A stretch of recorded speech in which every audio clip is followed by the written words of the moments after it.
WQAM Miami Fort Lauderdale presents The Neil Rogers Show. Oh. To talk to Neil, call 567 for David Broward or call. Okay. The opinions of Neil, his guests, callers, or anyone else on the show do not necessarily reflect those of WQAM, Beasley Reed Acquisition, or the Beasley Broadcast Group. Now, Neil Rogers on Sports Radio 560 QAM. Saddam Hussein, the motherfucker. Saddam Hussein, the motherfucker. Saddam Hussein, the motherfucker. All right. Saddam Hussein, the motherfucker. Iraq's a crappy little country. Smells like the mustache on his face. Just get rid of that. You're in drinking chubby and blow up the whole goddamn place. Hey! Saddam Hussein, the motherfucker. Oh! Saddam Hussein, the motherfucker. Saddam Hussein, the motherfucker. Saddam Hussein, the motherfucker. Saddam Hussein, the motherfucker. Saddam Hussein, the motherfucker. Saddam Hussein, the motherfucker. Saddam Hussein, the motherfucker. Going to the Scientologist now. It's 10:16 at 560 WQM. We got rid of Newt, baby. Oh. There you go. And we came within a few minutes of getting rid of Saddam, Gaddam. Man, you realize they were only like 15 minutes away from launching those goddamn bombs? 15 minutes. And they were about to do it. And they said, well, maybe not. It's not too late. Not too late to start now. Let's bomb them into the Stone Age. Oh. All those lunatics, all those 10th world people. And, you know, this is very sad. Speaking of 10th world people, you're not supposed to say this. But you remember, of course, this horrendous destruction that we had from Hurricane Mitch. And so, my only visit to Latin America in my life has been to Caracas once for 24 hours, which was more than enough. And driving through those Las Montañas from the airport to the city and looking at those hundreds of thousands, if not millions, of desperados living up there in the hills, waiting to pounce on the city and anybody with money late at night, and you can imagine why. And I said to myself, guess what? This blows. This is the 400th world. Why would any turista with any serious money who has, values his safety, number one, or cares about his quality of life, number two, waste his time and money going there? You'd have to be out of your mind, off your rocker. So let me say it for the 500th time. Once you get south of the Texas border, and I use that only, I understand, but once you get south of that Texas border, I use it only because we can relate to the fact most of us, that is, in the USA, at least technically, you're dealing with the 50th world.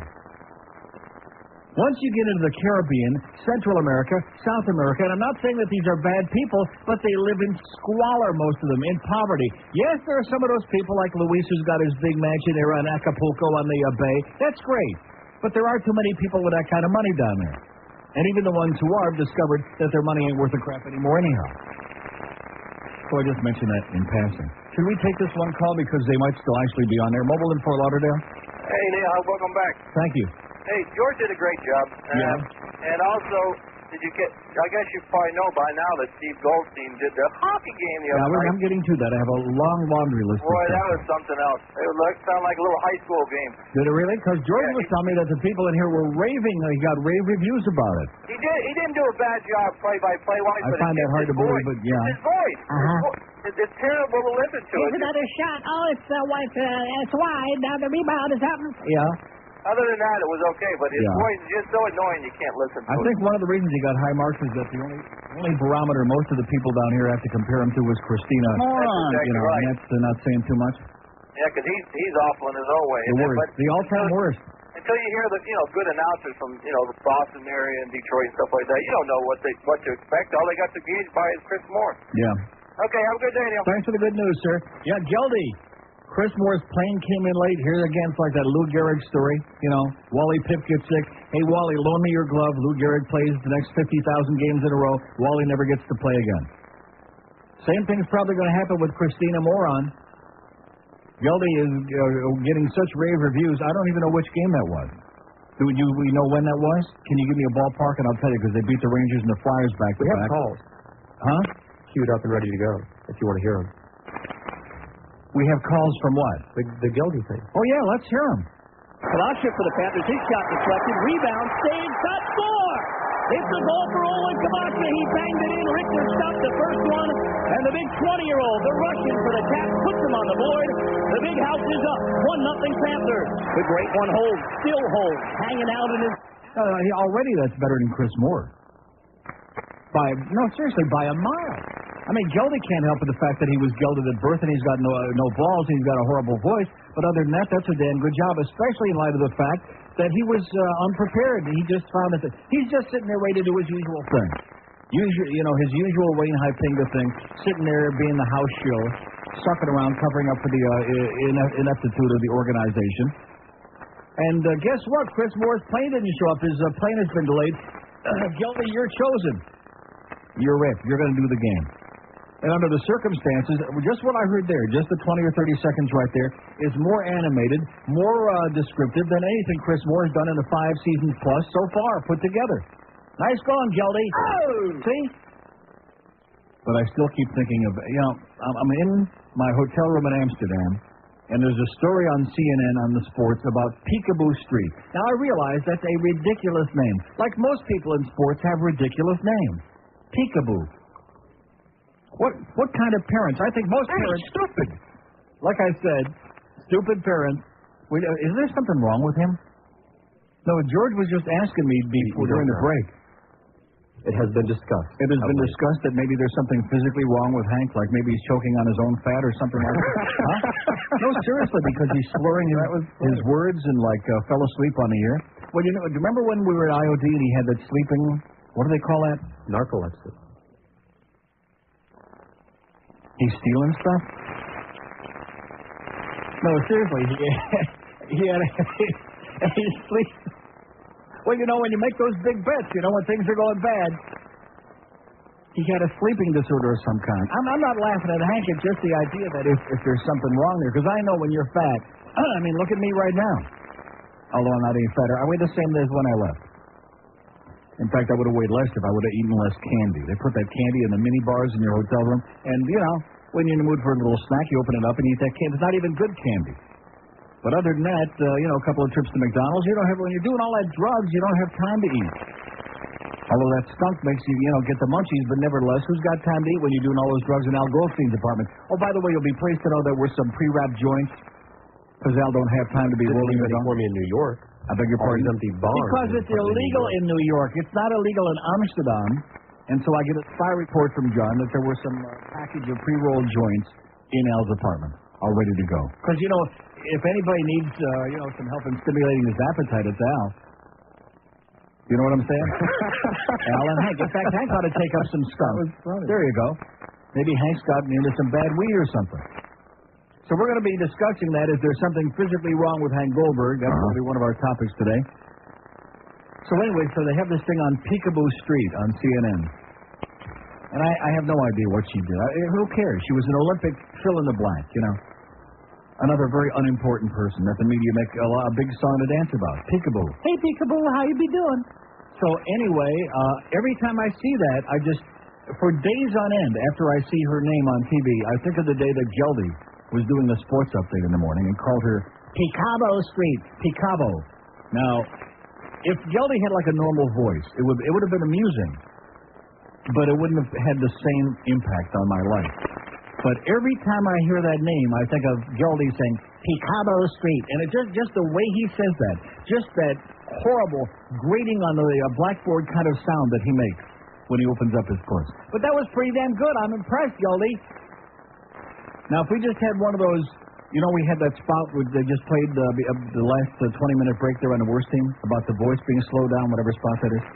If we could have a machine, because they do have those things, like the voice thing, what do we call it? The shredders. The shredders, yeah, that we had at the other station. A modulator, something like that. Yeah. And if we could slow Geldy's voice down, I think he could start right away. Do that game in Boston on Thursday. Get rid of that goddamn Christina moron. I think we actually found something that Geldy is capable of doing if we could just manipulate his voice a little bit. So what do you think? Is Hank under the weather or what? So speaking of people who need to be manipulated with their voice, see, have no panic about the NBA. Don't be too worried about these guys missing any meals now because the NBA season isn't going. And how about that fire? That made CNN, made that all over the world. A lot of people thought that was very funny for some reason. Yeah, fire in the American Airlines Center right there in downtown Miami on the roof. Fire on the roof. in downtown Miami. And what I found most amusing was when they were saying, well, there was no injuries and no damage. Well, how could there have been no damage when the whole goddamn upper level of the thing was on fire? I mean, talk about, Mickey Arison, he's got his dad, he's got the $9 billion over there in Israel, and Mickey's got all the other perks, and the city is building him another slip in there. He can slip it in and stick it to you again with those damn cruise ships raping the public. Who, by the way, don't pay any taxes in this country. But nevertheless, so who cares if he has a little fire? They got good insurance on there. In fact, maybe that was part of the deal. Maybe things weren't going real well, you know what I'm saying? Always, I'm not making any accusations. I'm only thinking out loud. I'm only speculating, because I've known people in my lifetime who every now and then they have a convenient fire, and it works out well. Oh, let's see, that spot's not coming up this now. Okay. 10:20 a.m. You can kiss my rear end. WQM. Speaking of black, by the way, so getting back to Karl Malone of the NBA, who do not be playing at the moment, but he'd be doing a radio talk show. See, this is one of the great things. Not only did the ex-jocks take over first they took over all the color jobs on the sports. Have to have somebody in the booth who's an analyst because he played the game. He once wore a jockstrap. Okay, then all of a sudden they became play-by-play guys, like the very illiterate Fran Healy, guys like that. Like Joe Daggiola, guys like that, illiterate at best. Now the rest of us better really watch it, because now they got to do talk shows. That's the new deal. So they were showing clips on CNN of Karl Malone. In fact, there's a real scathing rip on him in the paper this morning, which maybe you read, maybe you didn't, but I don't have time. They showed a clip from the talk show he'd be doing, and he'd be saying on there, if you be saying that I do not be taking good care of my family, then I'll kick your ass. And stuff like that. And I thought to myself, yeah, here's another example of what America's all about. Illiterate assholes, gigantic egos, being paid millions. Oh, and guess what? Oh, where the hell's my paper? Jesus Christ. Got so many things. We may have to, in fact, just trying to take a nap. Okay, we'll do another 4 hours. Oh, seriously, you think there's something wrong with that? Where the hell is that article? What sports section do that be in that my mother saved? Here it is, from yesterday's Sun Sentinel. Wide receiver Charles Jordan landed in jail and was cut by the Dolphins on Saturday. Weren't we talking about Charles Jordan on this show?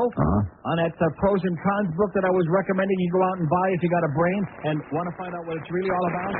Kind of a bunch of scumbags we got there in the NFL. Role models for your kids.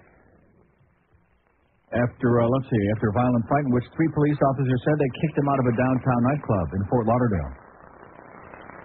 No stranger to violence off the field, Jordan is finished with the Dolphins, Coach Jimmy Johnson said.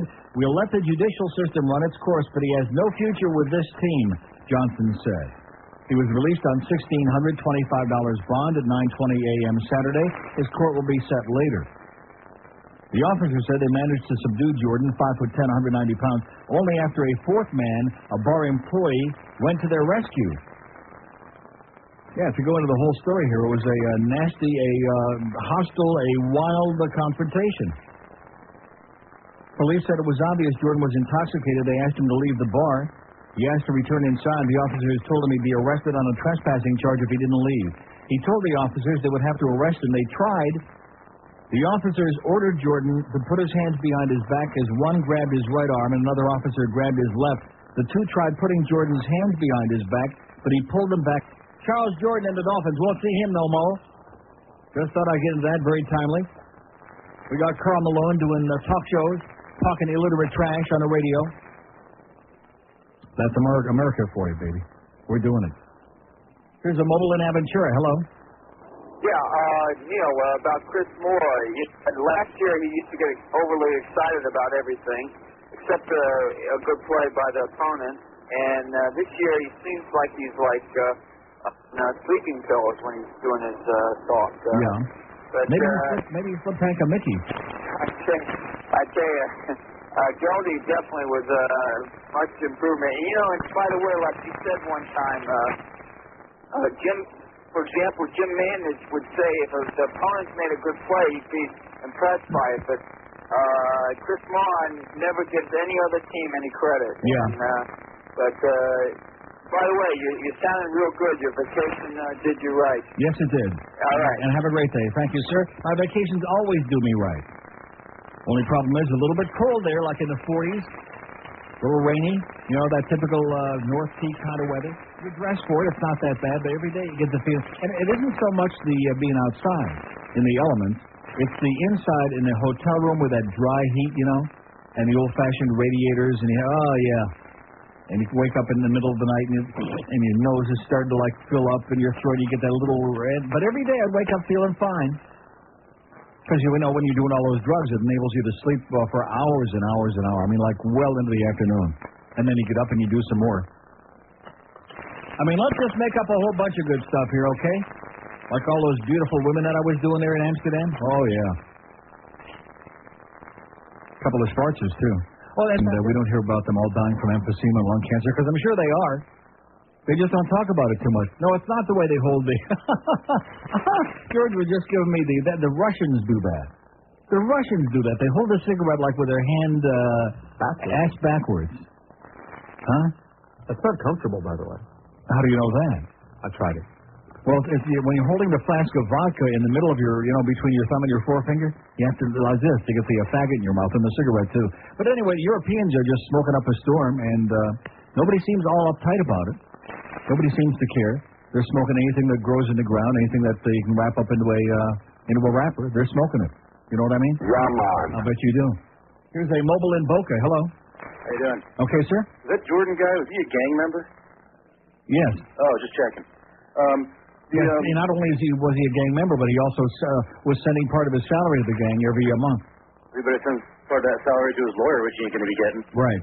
Anyway, weren't you a little bit worried about terrorism over there when, like, all that Iraq stuff going on? No? Okay. No. About gold. No, I mean, Amsterdam is as far away from Baghdad as it is from here, so well, of course we are. Well, maybe not. Okay. I'm not sure. I'm not good on my geography with Amsterdam. I guess it's near London, right? Kind of close. Right. Anyway, all right, forget it. Goldie was pretty good, actually. I hate to admit it, but I got to turn off pop bands, so that was kind of nice. And I actually was able to close my eyes and a Panther radio broadcast since the beginning of the organization and the franchise. The first time that people have actually been able to hear a description of what was taking place in the game. There was nothing worse than leaving a game from leaving the Panther game and trying to put it on the radio and trying to get a hold of what was going on if you just watched it. Forget it. Ugh. He just won't do it. And, I think this points up another one of the brilliant ideas. This is part of the Dean Jordan syndrome that's left over, is hiring guys, carpetbaggers like Bill Zimfer on the Dolphins and Chris Moore on the Panthers, who are out-of-town guys who don't live here, who have no interest in this place, who know nothing about it, and fly in every now and then when they feel like it to do a game and then go back to Philly or Jersey or wherever the hell they came from. You really should live here. That's pathetic. Yeah. They really should.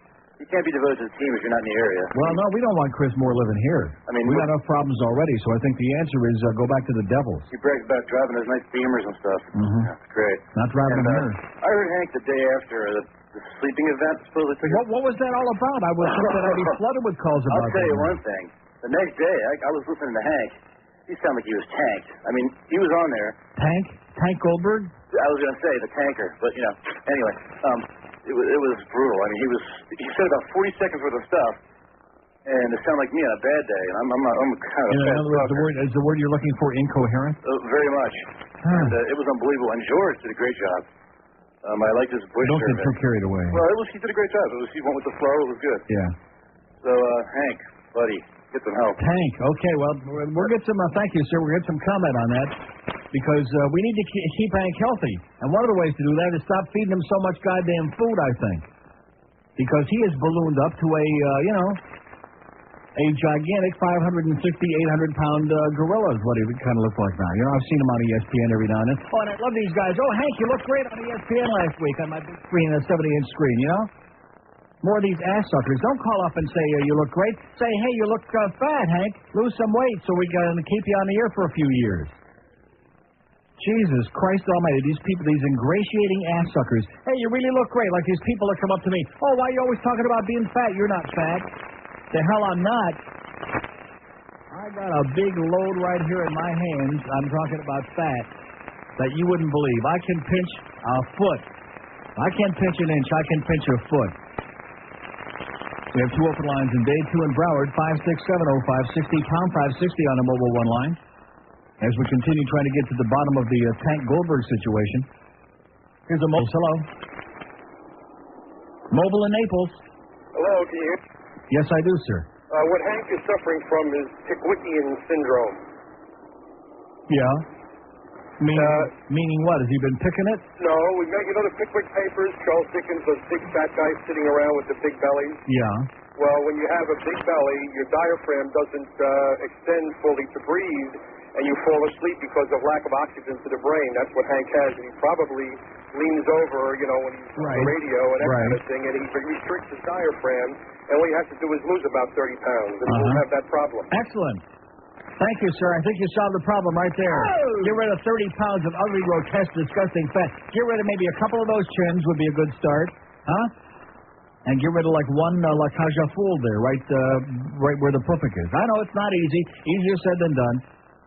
And, of course, Hank's doing a show at Shula Steak, too, today. So, he's sitting there right in the middle of food. You can hear him eating. You can, of course, who am I to talk about eating on the air? But I don't have that kind of a weight problem. I don't fall asleep on the air. I mean, some of the calls, believe me, I could easily. Oh, and by the way, speaking of that, I got a couple of nice birthday cards again, like after the fact, but better late than ever, from the people at the Miami Post Office. The Miami P&D Center, whatever the hell it stands for. Thanks to Ken and Judy and Billy Bob and all these, and even some guy wrote something in Hebrew on there. Something pornographic, I believe. And then to make sure that it wasn't too pleasant when I came back, here's a nice note from Basil Gianotes in Long Key, who actually has an address and a name probably made up, who says, Neil God. Now stop and think about it. It starts out saying, Neil God. I've been listening to you for years on and off. Recently, I got to see you for the first time on TV. Do you have any idea what a pukey-looking person you are? Signed Basil Gianote. And pukey, like highlighted in orange, spelled P-U-K-Y. The answer to your question is, sure. I know what a pukey-looking guy I am, which is why I'm on the radio. But it's just the idea that, you don't even know how to spell pukey. That disturbs me, Basil, okay? Whatever your name is, Basil, Rathbone. How's Picabo Street doing, by the way? Date lines are wide open, 5-6 is a mobile in Hialeah. Hello. Hi, Neil. Yes, sir. Welcome back. Thank you. George did a good job. Yep. Pretty good. I don't know if you... It was my idea. Yeah. I don't know if you caught any of the bad news while you were over in Europe. About Paula Jones. He got a big check from some guy who basically he just wanted the thing to end like the rest of us. And he said, look, if Clinton will give you a settlement, I'll give you $1 million. Sir, I hate to break the news to you. What you're talking about, the Abe Hirsch, they settled the thing on Friday for $850,000. I mean, I'm over there in Europe, okay? I'm over there 5,000 miles away doing a lot of drugs, and I know what's going on here, and you're here and you have no idea what's going on. Right. After he offered that money, then she settled, didn't take the money from him, and never got the apology, which... when she started the suit, that was the whole thing. So the apology thing was dropped months ago. Exactly. When they started negotiating a financial settlement, they dropped that. So what are you informing me of, sir? Just the ridiculousness is over. The ridiculousness of what? Of the whole lawsuit, having to listen to this thing. And of the Paula Jones, but that's not what we've been hearing about. She's got nothing to do with Monica. That's only like a little part of it. That's only one little ingredient. Well, yeah, because the Monica thing was started because she was which is why we ought to be bombing the hell out of Iraq right now, bombing them into the Stone Age. Here, I love people who talk crap, which is most of the human race. For example, you hear them say, how did the world sit back and allow the Holocaust to go on? Like Milosevic with his ethnic cleansing over there in Serbia isn't doing the same thing now for how many months this has been going on? That they've been slaughtering these people, and like Hussein wasn't attacking his own people with poison gas, the Kurds in northern Iraq, the last time we were there. And the interesting part of this whole thing is that makes it so ludicrous is they're admitting, they're saying, oh well, when your inspectors, when the UN inspection team comes in here, they're finding these things. They're finding things that they're doing, weapons of mass destruction, chemical weapons. And maybe now we decided we'll let you come back in. Now that we got within 15 minutes of being bombed into the Stone Age, now we'll let you back in. And we say, okay, we believe you. And how does the world sit back? I mean, if I ever hear that from anybody again, if I ever read it in an article or in a book, I'll throw up all over the goddamn book. How do we sit back and allow it to go on? Because it's easy. That's why. It's not happening to us. So we let it go on. Just like that whole bunch of bullcrap about Middle East peace. What did I tell you about that? And they're busy blowing each other up again like they always will be. There was a great clip. And by the way, the BBC, even though some of it is pretty stodgy like the British themselves, blows CNN away. There's no contest. Much more interesting stuff on it. After the latest terrorist attack by the Palestinians, so they got an interview with an Israeli woman. And she said, a lot of us wish the United States would stop intervening and stop trying to do do-gooders. Because, first of all, they're goyim. And I just fell off the bed on the floor, holding my sides, thinking about Picabo Street. I mean, I just peed my pants. Here was actually somebody else in the media using the word goyim. And she was just some crazy old bitch over there in Israel, you know. And, of course, they have to be crazy because who in their right mind wants to live there? Like I've said before, like that piece on 60 Minutes a few weeks ago, the Israeli kids, the Arab kids, they were up in Maine. Give them the state of Maine, okay? Give them some warm clothing. They're not used to that climate. Give them the whole state of Maine. All the sane people from over there that want to live in peace and harmony in a place that might be a little bit civilized.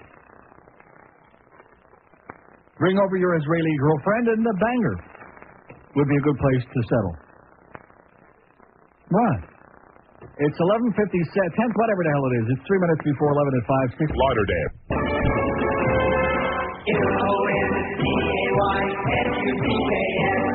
Tonight on Sucks TV, Wanda was a down-and-out waitress with only one hope, that an angel could somehow turn her life around. Unfortunately for Wanda, things were about to be botched by an angel. Then, on Medicine Quinn Doctor Woman, what was the booger-causing malady that infected the children at the quaint little one-room school? How can one obviously anorexic frontier female doctor stop an Indian war and remove the sheriff's embarrassing tattoo before his marriage to the school marm? Medicine Quinn, Doctor Woman. And on Diagnosis Dead Guy, Dick Van Dyke and a bunch of other old actors get together to solve a fairly easy case that you won't have to think too hard about. Sucks TV. All reruns from CBS. No violence, no foul language, no new shows. Absolutely nothing you haven't already seen before. That's because we run the same 3 shows every night, over and over. So sit your family down in front of Sucks TV tonight, and before you know it, they'll all want to start reading books, talk to each other, maybe take a walk, anything but watch TV. Botched by an Angel, Medicine Quinn Doctor Woman, and Diagnosis Dead Guy. If it's not a rerun or a canceled TV series, you won't see it on Sucks TV. Okay, thanks, buddy. It's 11:03 at 560 WQM. We got 400 open lines here this morning on a Monday. Typical, and I knew this before I came back in here this morning. It's Monday. I've been away for a week, and George did a fine job. But now it's changing of the guards. Now we got a whole... Plus, of course, that morning show. Boy, I want to tell you. See, now that I'm back from this vacation, one of the things I decided is that I'm not holding anything back. You know, these next 4 years and 1.5 months, whatever it's going to be. Not that I'm counting.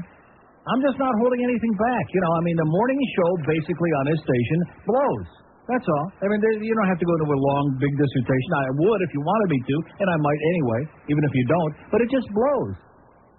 And part of the reason being that you got all these misfit callers. I keep telling them, stop taking phone calls on that goddamn show. Stop listening to these idiots who have no idea what they're talking about. But they just won't do it. Here's a mobile in Miami. Hello. Neil. They should learn from us. Just stop taking calls. Yes, sir. Welcome back, sir. Sure. Easy for you to say. Yeah, I've been to Amsterdam a few times. My parents are from there. It's a great place to be. Yeah.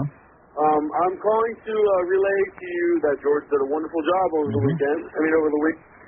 Caps off a perfect week by giving me a case of beer. Yeah. So I'll say welcome back. Okay, thanks, pal. That was, see, what did I say? What did I tell you? We got the guy before him who doesn't know Abe Hirschfeld from Abe Lincoln, who thinks it's a major bulletin. Hey, I hate to break the news to you, sir, but we actually, over there in Europe, they actually have newspapers like USA Today with a lot of color pictures and stuff in it, and the International Herald Tribune, and they got CNN and the BBC and TV and radio and magazines and stuff. I know that's hard to believe. Okay, one call left on the board here, 567-0560, pound 560 on the AT&T wireless line. Here's Miami Lakes. Hello. Hey, Neil, welcome back. Yes, sir. Yeah, George did a fine job over the week. Very entertainment. Neil, I want to Also ask gave you. a bunch of stuff away, too, I understand. But anyway, that's Well, okay. I'm not an ass sucker, so. He's no fool, I understand. I don't know what you have to do. I'm not giving any stuff away on this show ever again. If George wants to do it, that's okay. I understand his feelings about it. Right. When you want to buy calls, that's okay. Neil, next year I'm going to Europe, and my wife and I have been debating what should we take, and we come to the conclusion. I mean, which trip should we take? And we have chosen Madrid, Paris, and London. What do you think about that? I was just wanting to get your opinion of it since you're... Really? Yeah. What do you suggest? Well, it depends on what you like. I mean... I've never been to Europe, so where would it be a good place to start? I mean, we're talking 13 days in Madrid, Paris, and London. So. Yeah. 3 bad choices, I would say. Really? Yeah. Hated Madrid, hated Paris. Wouldn't go to London if you paid me by the minute. Really? Unless you like spotted dick. Why would you want to go to London? What are you going to see there? No, seriously, let me ask you this, honestly. Yes. Paris I can understand because of all the, and obviously you want to go to Madrid because you're Julio. Right. But why would you be a fan? No, that was somebody in the background. Oh. No, but really, I mean, I have so many tours here to take. I don't know which one to take. And Don't go to London, please. I'm begging you. Don't do it. But what do you suggest at least? Italy? Italy would be good. Why not go to Rome for a couple of days? Go to Rome, Paris, and Madrid. That would be spectacular. That would be a wonderful time. Paris, and Madrid. Oh, that would be 13 days that you would die for. If you went to London, you'd say, let's get the hell out of this joint now. You ever been to Austria? To where? Austria? No. Well, what are you going to do in Austria? Well, I don't know. It's just one of the story. Eat Wiener Schnitzel, I guess, if you're into that. Huh? I guess so. No, but seriously, when you stop and think of Austria, other than being, very much like the Nazis during World War II, other than that, what are the Austrians famous for? I have no idea. Like maybe music? Are you into classical music? No, yes, I am very. You are? Yes. Then I would go to Vienna. I'm into, what's this guy's name? The big-time guy now, Andrea Bocelli. You won't find him in Austria. Last time I checked, it was Guido, last time I looked. So you said Rome, Italy, and Madrid, right? That would be good 3 choices? No, Rome is in Italy. Oh, I'm sorry. Rome, Italy, and Sicilia would be good. Sicilia. Spaghetti Siciliana would be good. No, Rome, Paris, and Madrid. Okay. Although if you're going to go to Spain, why wouldn't you want to go to Barcelona? I don't know if I want to go there or not. Why not? I heard people there don't take showers. Where? No, that's Madrid. in Madrid, that's right. They stink? They smell bad. Oh, my God. Yeah. Well, it wouldn't mean that much of a difference here. But see, I'd start out in Paris because the French all stink to begin with. Then, and of course, in Rome, there are some of the schleppers in Rome that don't smell too good. So you'll get used to it by the 13th day. In fact, you'll stop taking a shower. Your whole family will smell just like they do. You won't know the difference. That's right. Have a great time, pal. You too. Okay. Thanks. There you go. We straightened his ass out. He's going to go to London. Is there anybody in their right mind that would ever want to go to London? No. Jesus. And you want to, and this guy's got no excuse because he's a spick, okay? So he can spickety-potty. But these people, these Americans that go to London, you want to know the number one reason they go there? They speak English. Right. That's right. Even though they're constipated, even though they're boring, even though there is no such thing as British cuisine other than that goddamn spotted dick and the chips and whatever the hell crap there are, fish and chips. Jesus Christ. Even Arthur Treacher is dead for crying out loud from eating so much of that garbage. You definitely don't want to go to England. Believe me when I tell you. Those people, and yeah, on the weekend, the same British punks come over there to Amsterdam. And they get drunk, and they get rowdy, and they run around in the streets making noise and acting like real assholes. And just like you expect to see Paul Revere, because you hear all the Dutch people saying, oh, here come the British. The British are coming all over the place. Squirt. All over each other. Jesus, get them out of there. See, that's the only negative, besides the weather being crappy in Amsterdam, the only negative is it's so goddamn close to England. And all those constipated, repressed Brits, every time they want to go out and have a good time and just cut it loose, that's where they go, to Amsterdam. If we could just get rid of those people and those island people, how are we going to get rid of those drug-dealing island people? Maybe send them back to the islands would be a good idea. 10 minutes after 11 at 5. 567-0560, pound 560 on the AT&T line. Want to hear a lot more about narcolepsy? Maybe we have. Oh, God, Neil. The following is a paid public service announcement, and I'm here to tell you a little something about handguns. They scare the out of people and intimidate them into giving you whatever you want. That's right, handguns. Think about it. Need some cash? Rob a bank. Don't have enough money for beer? Pull up a convenience store. Take some chips and pretzels while you're at it. It's all free if you've got a handgun. Some son of a bitch cheating on your girlfriend? Kill him. It's a simple solution to life's complex problems. All you have to do is wait the 5 days for it, and happiness is just around the corner. Hell, if you don't want to wait the 5 days, who cares? Buy the damn thing off the street. Just buy a lot of handguns. It's a great alternative to working problems out and can be considered a population controller. Yes, handguns. They just might make you famous. 11:15 at 560 WQM. So anyway, our Center One total, which we're having a bitch of a problem with this Center One campaign this year for reasons which I can't exactly put my finger on. Our total is $60,429. That's as of 10 o'clock this morning. And the Borders people, what can I say about Borders? We're going to be at Borders in Kendall this Saturday from noon to 2. Do we have an address? 9205 South Dixie. 9205 South Dixie. It's always one of my favorite moments in my life is when I hop back on that Dixie Highway. Oh, does that bring back memories, huh? All of them bad? Oh, God. 9205 South Dixie Highway, Borders at Kendall, noon to 2 this Saturday.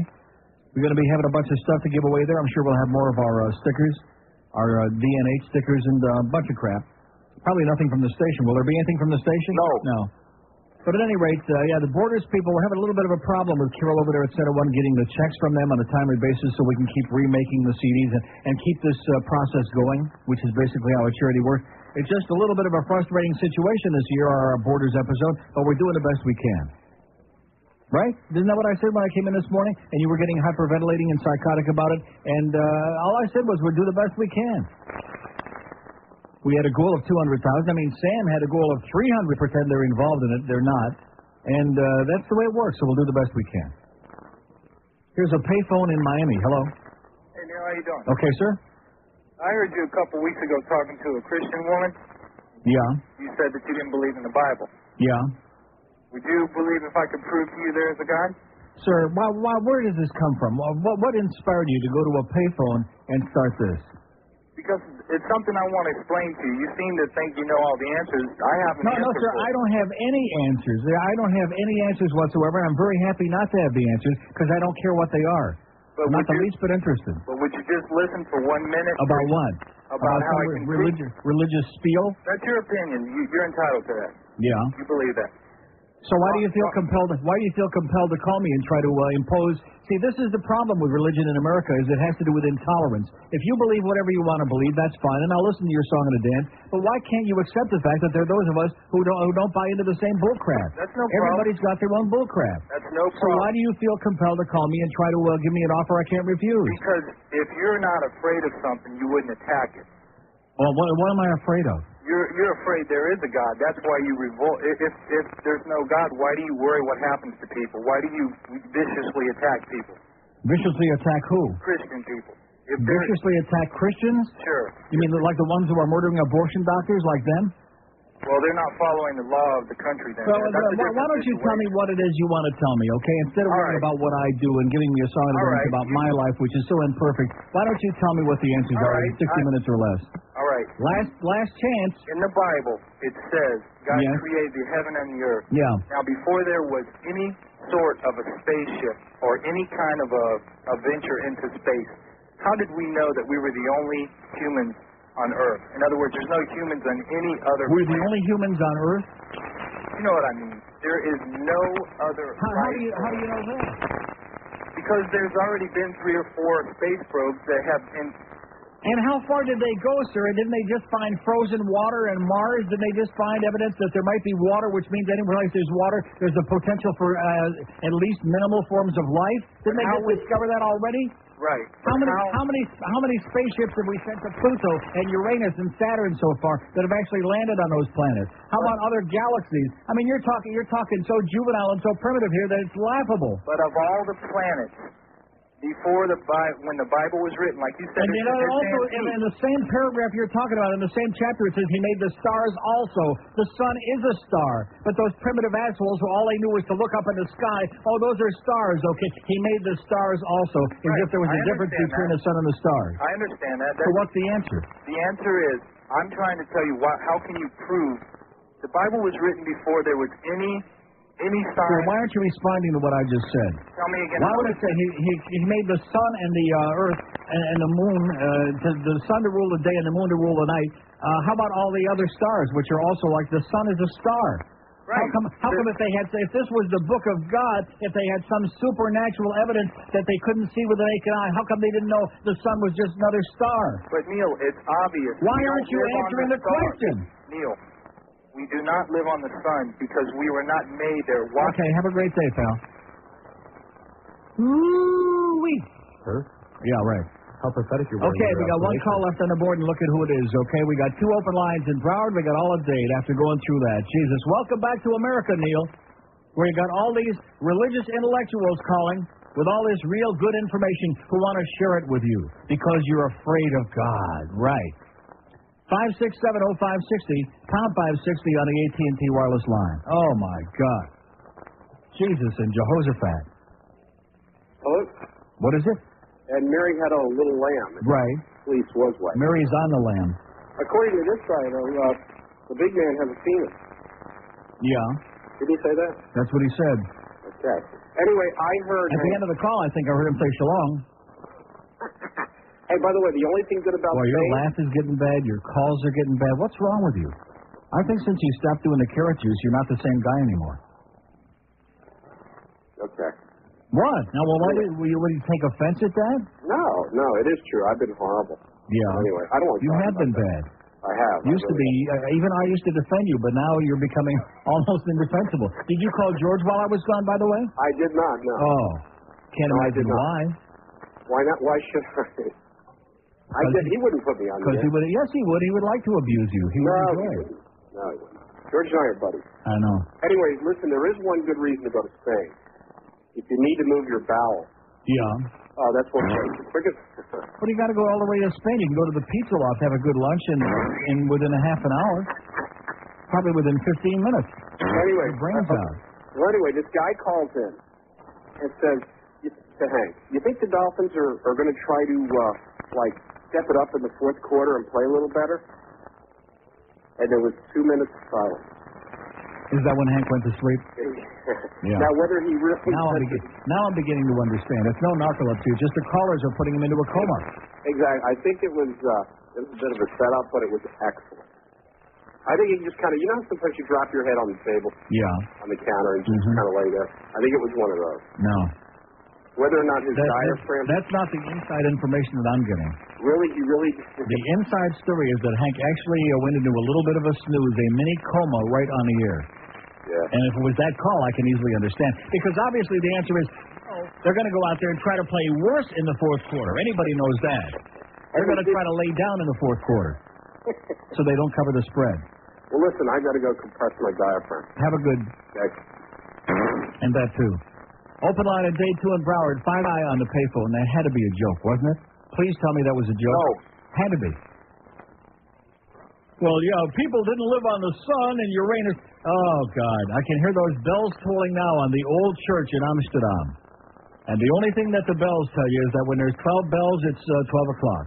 When there's 1 bell, it's 1 o'clock. And that's it. That's all you need to know from religion over there.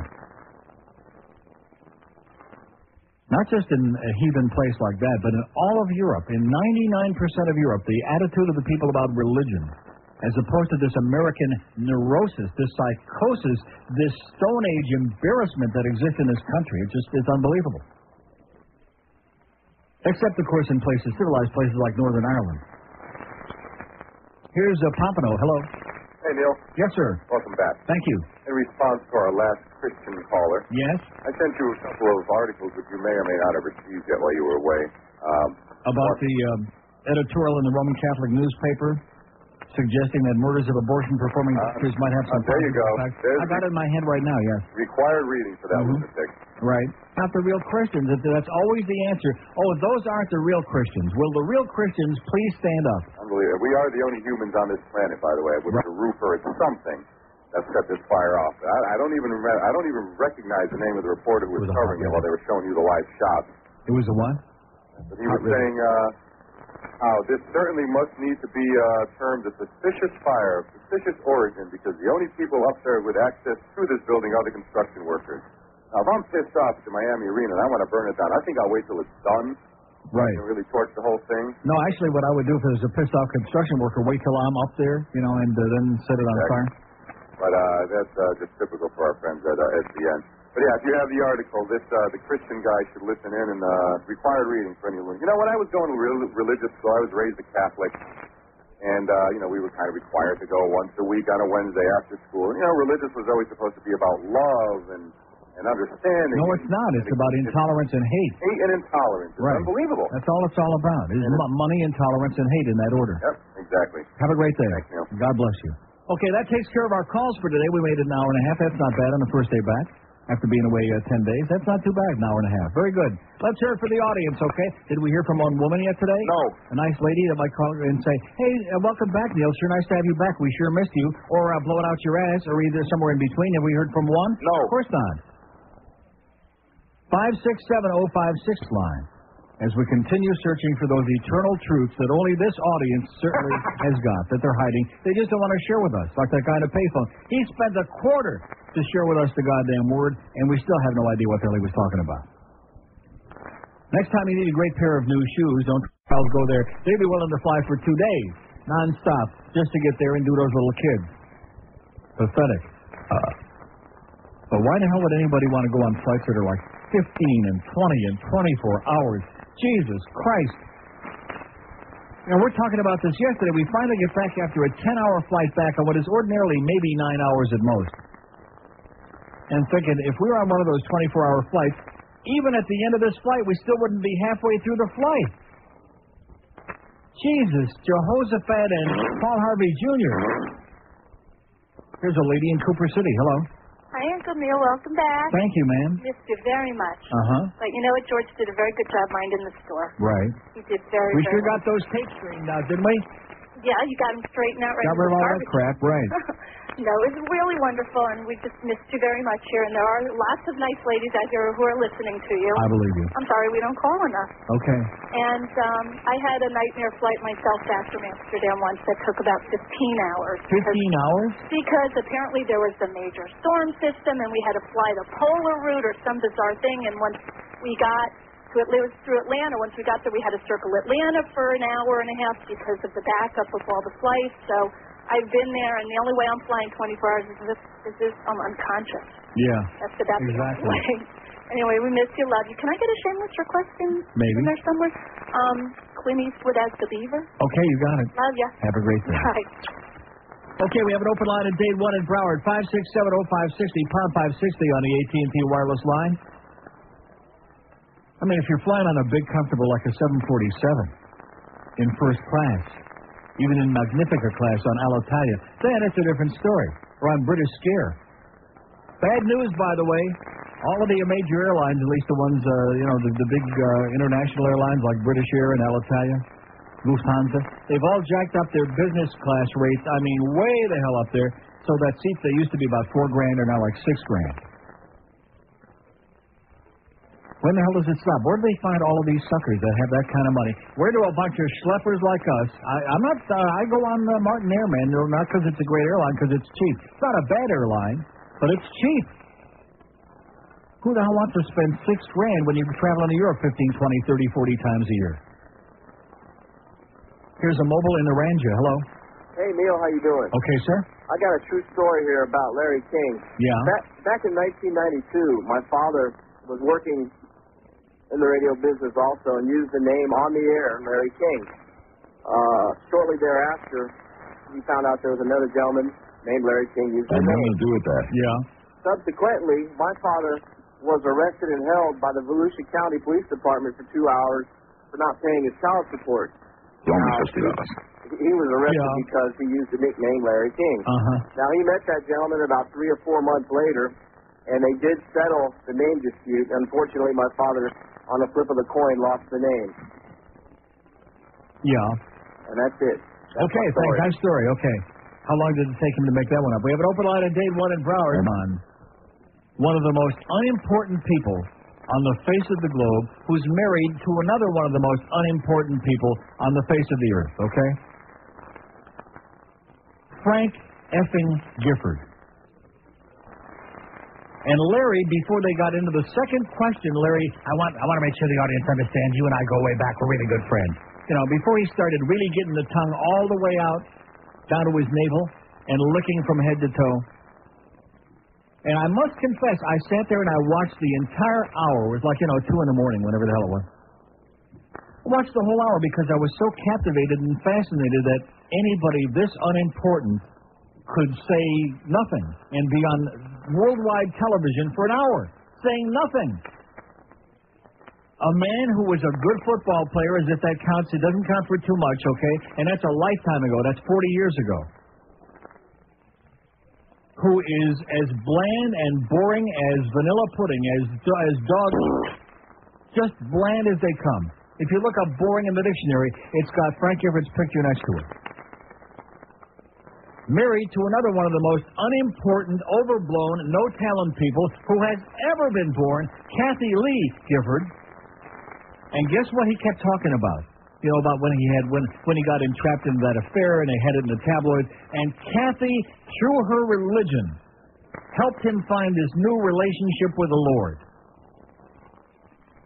He must have said that if he said it once, he said it 622,467,519 times during that hour.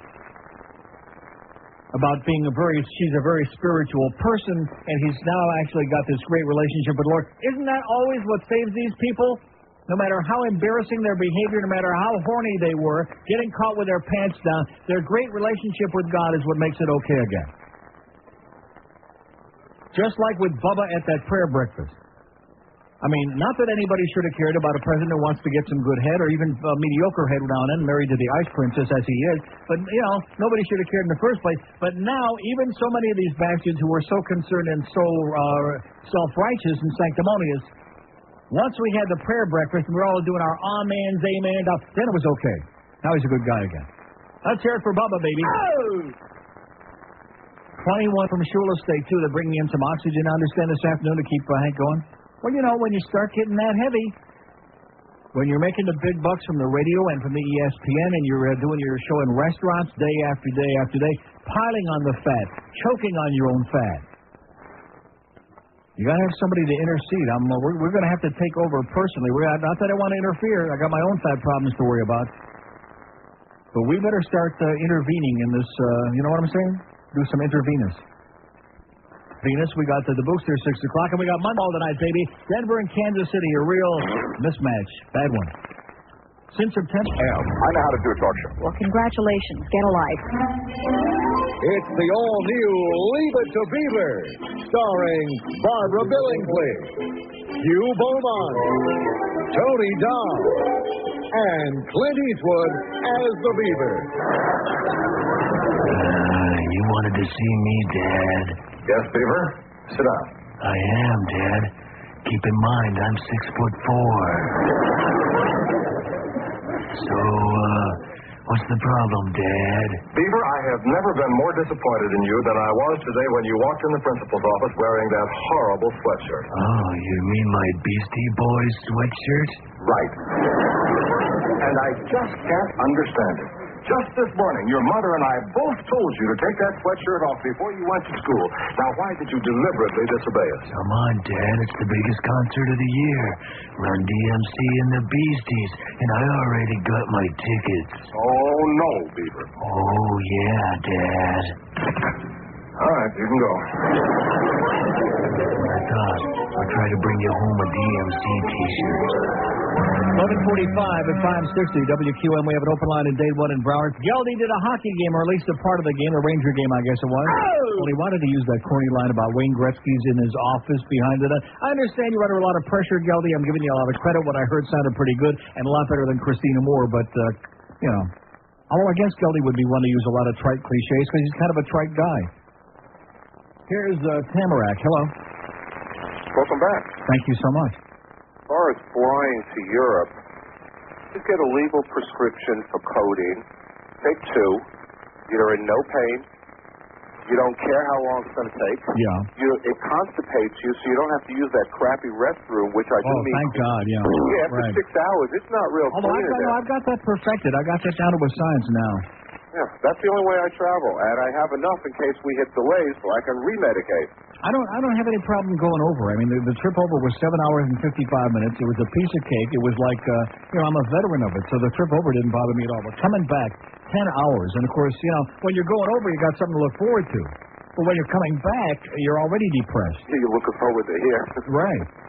This may be old news, and I just tuned in a little while ago, and I need the name of the book and the author, but did you talk about Charles Jordan, what happened? Yes, I did, yes. Oh, okay. Can you give the name of the book I just read, the name of the book is Pros and Cons, and there are two authors, which I hope George has got written down because I don't have the book here. Right. Charles Jordan's in there, baby. He'd be back in trouble again. He'd be off the Dolphins because he's a lifelong criminal. He's one of the scumbags in the NFL, of which there are many, and professional sports in general. We got plenty of open lines for your perusal. Hey, boys and girls, we only got 2 hours and 13 minutes to kill. 5670560, pound 560 on the AT&T wireless line. Here's Kendall. Hello. Neil. Yes, sir. Welcome back. Listen, Thanks. last Wednesday, they pulled the plug on Kelly Craig. He's gone as of next month. Really? Yeah, they didn't renew her contract, and I guess she asked for part-time work, but they said no. Yeah.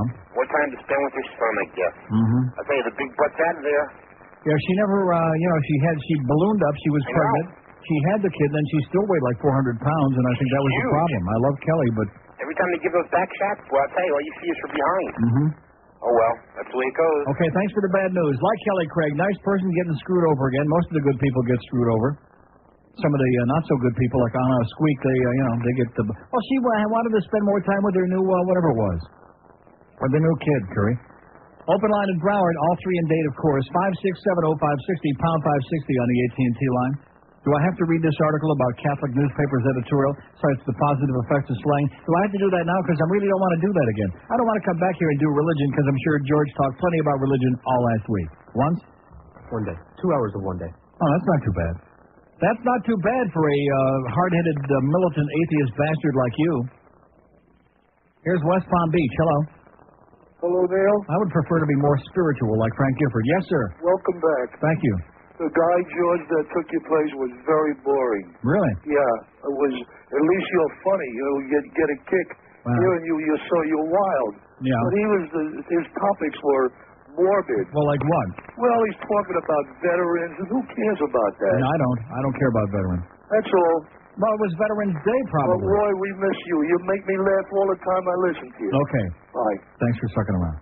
He just didn't like you. He said you were boring. You were talking about veterans. An old geezer. I talked about nothing that an old geezer would relate to. Old geezers relate. Well, what do you mean? Young people care about veterans? That's an old people's topic. No, they don't. That's why I was talking about it. What? About the veterans and how they get the shaft here in the U.S. of A. On Veterans Day. I was talking about. You know what that reminds me of? It reminds me of seeing on BBC especially, which as much as I like a lot of their programming, is very informative, very interesting, very captivating. All of this crap, and they had to interrupt. They also had to interrupt on CNN, by the way, on CNN International. They had to interrupt the programming, whatever was going on, which it wasn't too much to begin with, to show us the Queen was there. And who else? And Prime Minister Chirac, Jacques Chirac of France, on Veterans Day.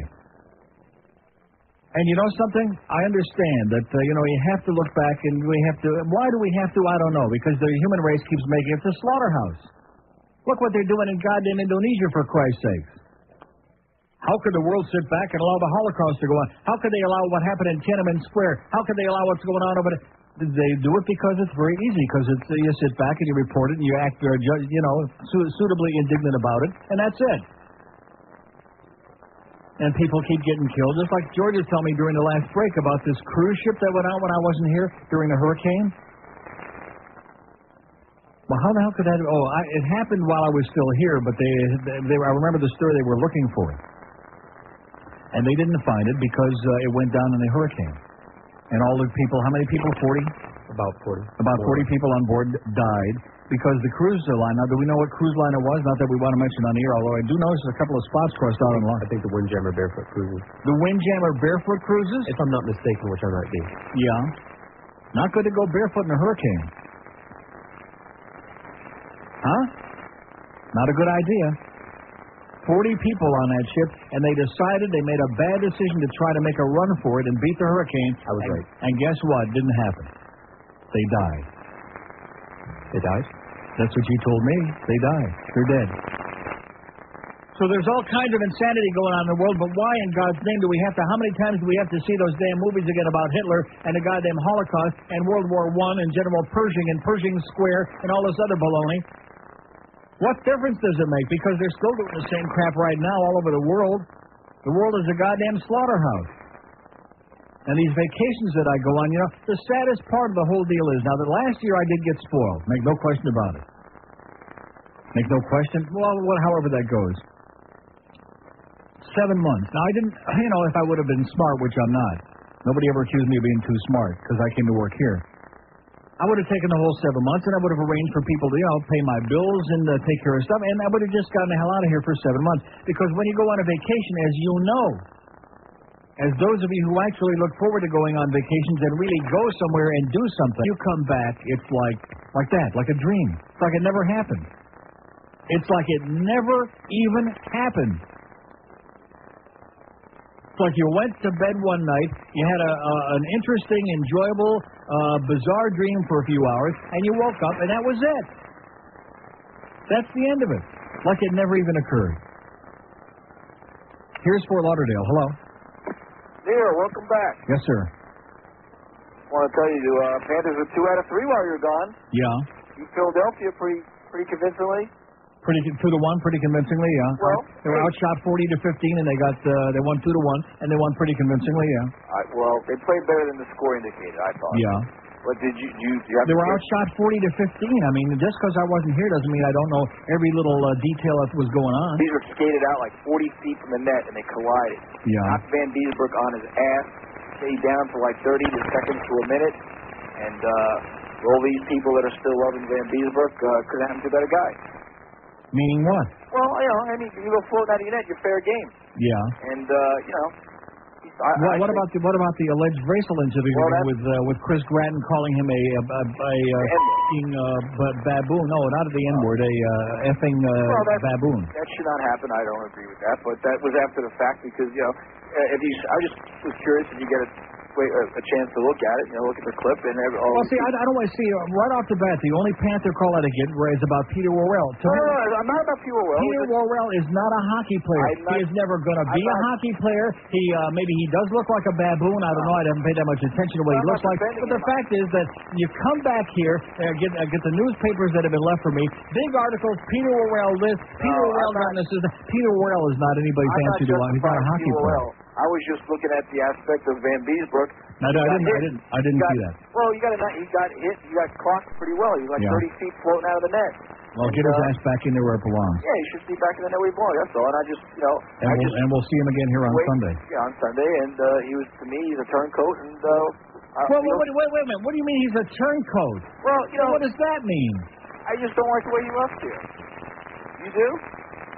In other words, it was his fault the way he left here? It was his fault. So how does that get out of here? Another one of our knowledgeable sports fans. He's a turncoat because they wouldn't pay him what he wanted, and they wound up paying 2 stiffs more. Between the two of them, they're making more than what he wanted, and they got 2 stiffs for goalies out there now. And he didn't like the way he left here. Okay, thank you, sir. Well, why am I getting surprised? Why does anything shock me here with these knowledgeable sports fans, especially the hockey fans? Man, they really know their stuff. Make no mistake about it. I didn't like the way he left here. Therefore, where else should have beaten the crap out of him, and it gives me tremendous pleasure, et cetera, and so on, as opposed to saying, gee, it would sure be nice to have him back in the net, as opposed to these 2 stiffs we got. 2 open lines in day 2 and 4 as they say. QAM, the Neil Rogers Show, now on 560 WQAM. It's Monday. Oh God, Friday's just so far away.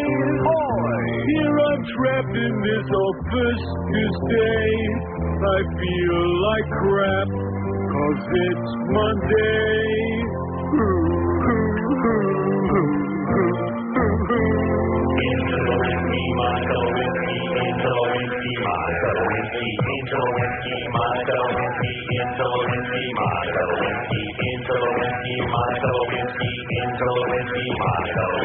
Into the whiskey, my fellow whiskey. Into the whiskey, my fellow whiskey. I'm coming inside you. I'm coming inside you. I'm coming inside you. I'm coming inside you.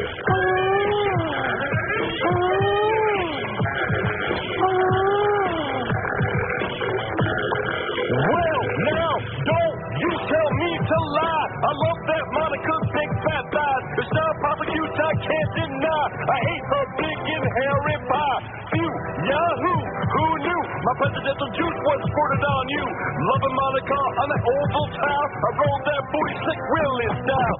Making out with Monica in my limo. I couldn't have picked a fatter bimbo.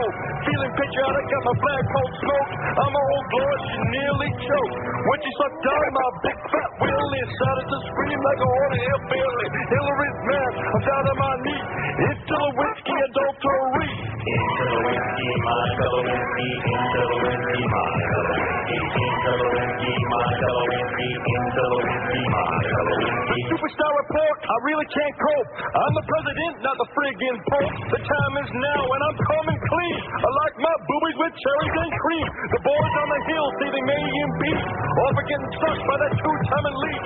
Time to hire a cockpit cause he's legit. If she didn't spit, they must have quit. When my term is over, it's time to blow. I'm dropping Hillary like a hot potato. Never slept with Hillary, that's all I know. She's always getting busy with Janorino. Sick and tired of everyone calling me a bum. I might have got struck, but I did not come. Scared to death, Monica taking the stand. Excuse me, General Bum, Afghanistan. Into the whiskey, my fellow whiskey. Into the whiskey, my fellow whiskey. Into the whiskey, my fellow whiskey. Into the whiskey, my fellow whiskey. Into the whiskey, my fellow whiskey. Into the whiskey, my fellow whiskey. Into the whiskey, my fellow whiskey. Sticking a cigar where it tends to stank. Your big babbing box, your black man and wet. Oops, that's sorry, I stain your dress. Clean it, Beyonce was coming impressed. I got a little secret, I'm ready to unzip. Saw Kenneth Starr doing Linda Tripp. Checking out the booties, I'm ready to pop. Alright, everybody, I'm letting my pants drop. Okay, 12:03 at 560 WQM. We got the Hank Goldberg Show from 2 to 6 this afternoon and Chula Steak 2. We got Booster at 6, Monday Night Football, Denver and Kansas City. Pretty weak game, 8 o'clock tonight. Speaking of weak, by the way, what did I tell you when that Mike Piazza signing took place a couple of weeks ago? What did I tell you right here on this show? That was the beginning of the end. That was it. That was history. And what did I also tell you several weeks ago about that big black schmo named Mo Vaughn on the Red Sox? That big fat ash fartzer, Mo Vaughn. What did I tell you what a piece of crap he was? They offered him $60 million for 5 years. Simple arithmetic says to me, $60 million divided by 5 is $12 million a year, and he said, no. No, thank you. $12 million a year for a big fat ash fartzer, okay? And he said, no. No, thank you. And Bernie Williams, who is of undetermined origin, by the way, who really the Yankees did just as well without him in the lineup as with him this past season, according to what I've been reading over the last few days. But nevertheless, he's a superstar. He's a free agent. He wants $100 million for 6 years. Figure out that arithmetic.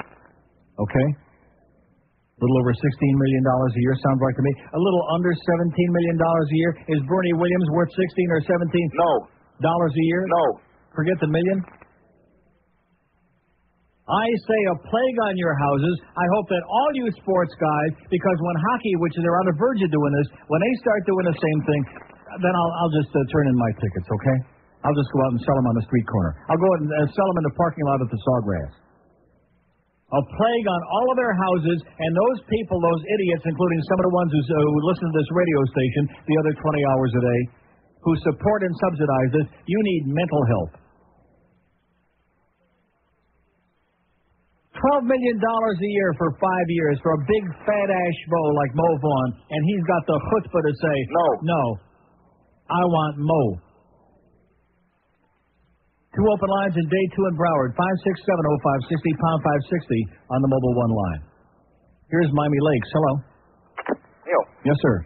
If you put a monkey on the air, this ass will be calling you and telling you how great that monkey was. George sucks, man. Bring back. Yeah, okay. Yeah, bring back the turd.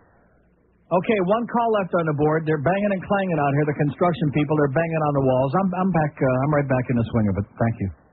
5670560, pound 560 on the mobile one line. I'll tell you one thing. George may suck the big one, but George tells me that the phones were a hell of a lot better when he was on last week than what I'm getting here today. He said these phones were smoking last week. I got 2 stinking calls on the goddamn board. Just like always. Same old tired crap.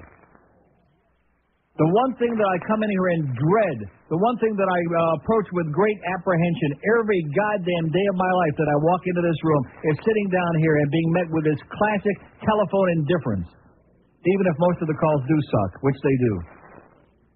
Here's a lady mobile in Miami Beach. Hello. Hello, Neil. I wanted to thank you for telling off that jerk who called Van Beesburg a turncoat just a little while ago. What an idiotic call that was. Well, I mean, you said exactly what I've been complaining about to my husband and anybody else who'll sit still and listen. They're paying more for 2 nothing goalies when they had a real goalie, and he deserved what he was asking for. Yeah.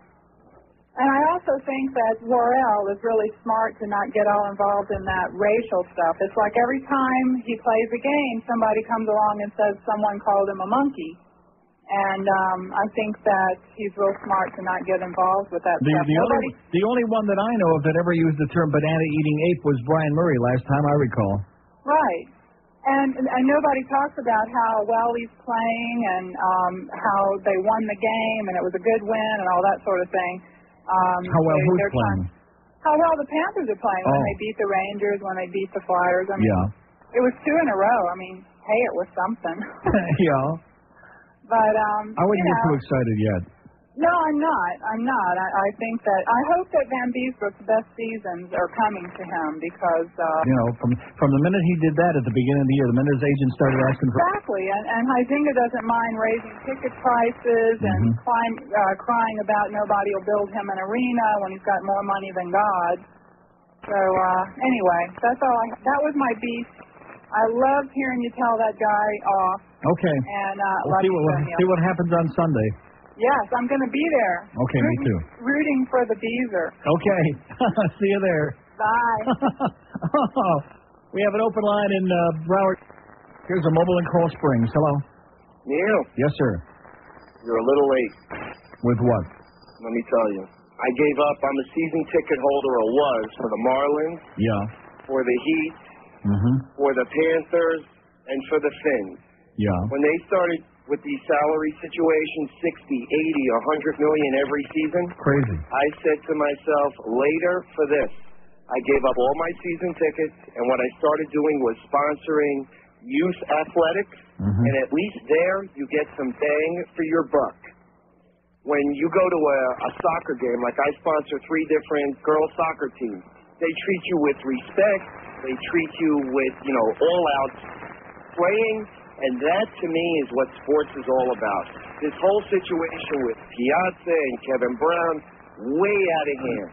When you think about, and this is not the greatest analogy, President Clinton, who was under pressure 365 days a year for a measly 250 large a year. Yeah. In respect to a guy that goes out and throws the ball back and forth to the catcher and takes 4 swipes at the plate. Right. What's wrong with this picture? Well, what's wrong with it is that the American public are a bunch of morons, that their priorities are all upside down, and they've been brainwashed. They've been brainwashed into subsidizing a bunch of bullcrap, and the networks keep coming along, and it's $1 billion, and it's $1 trillion, and the sky's the limit, and I hope they all wind up losing their ass. Well, it's guys like me that go out and support these franchises, and it's guys like me that are backing out. And when I tell you backing out, it's not just me, it's most of the associates that I deal with. No one in their right mind. We've gotten calls from the Heat front office about, look, don't bail out. The season's going to be here. We said, look, we don't care what the season is. Let these guys go out and work in Publix and find out what a real job is. And that's the beginning and the end of it. And most of those guys couldn't get a job in my Publix, I'll tell you that. Have a great day, pal. Thanks. We have an open line in Broward, all 3 in Dade, 5670560, pound 560 on the mobile one line, 10 minutes past noon at QAM. QAM. I don't give a shit anymore.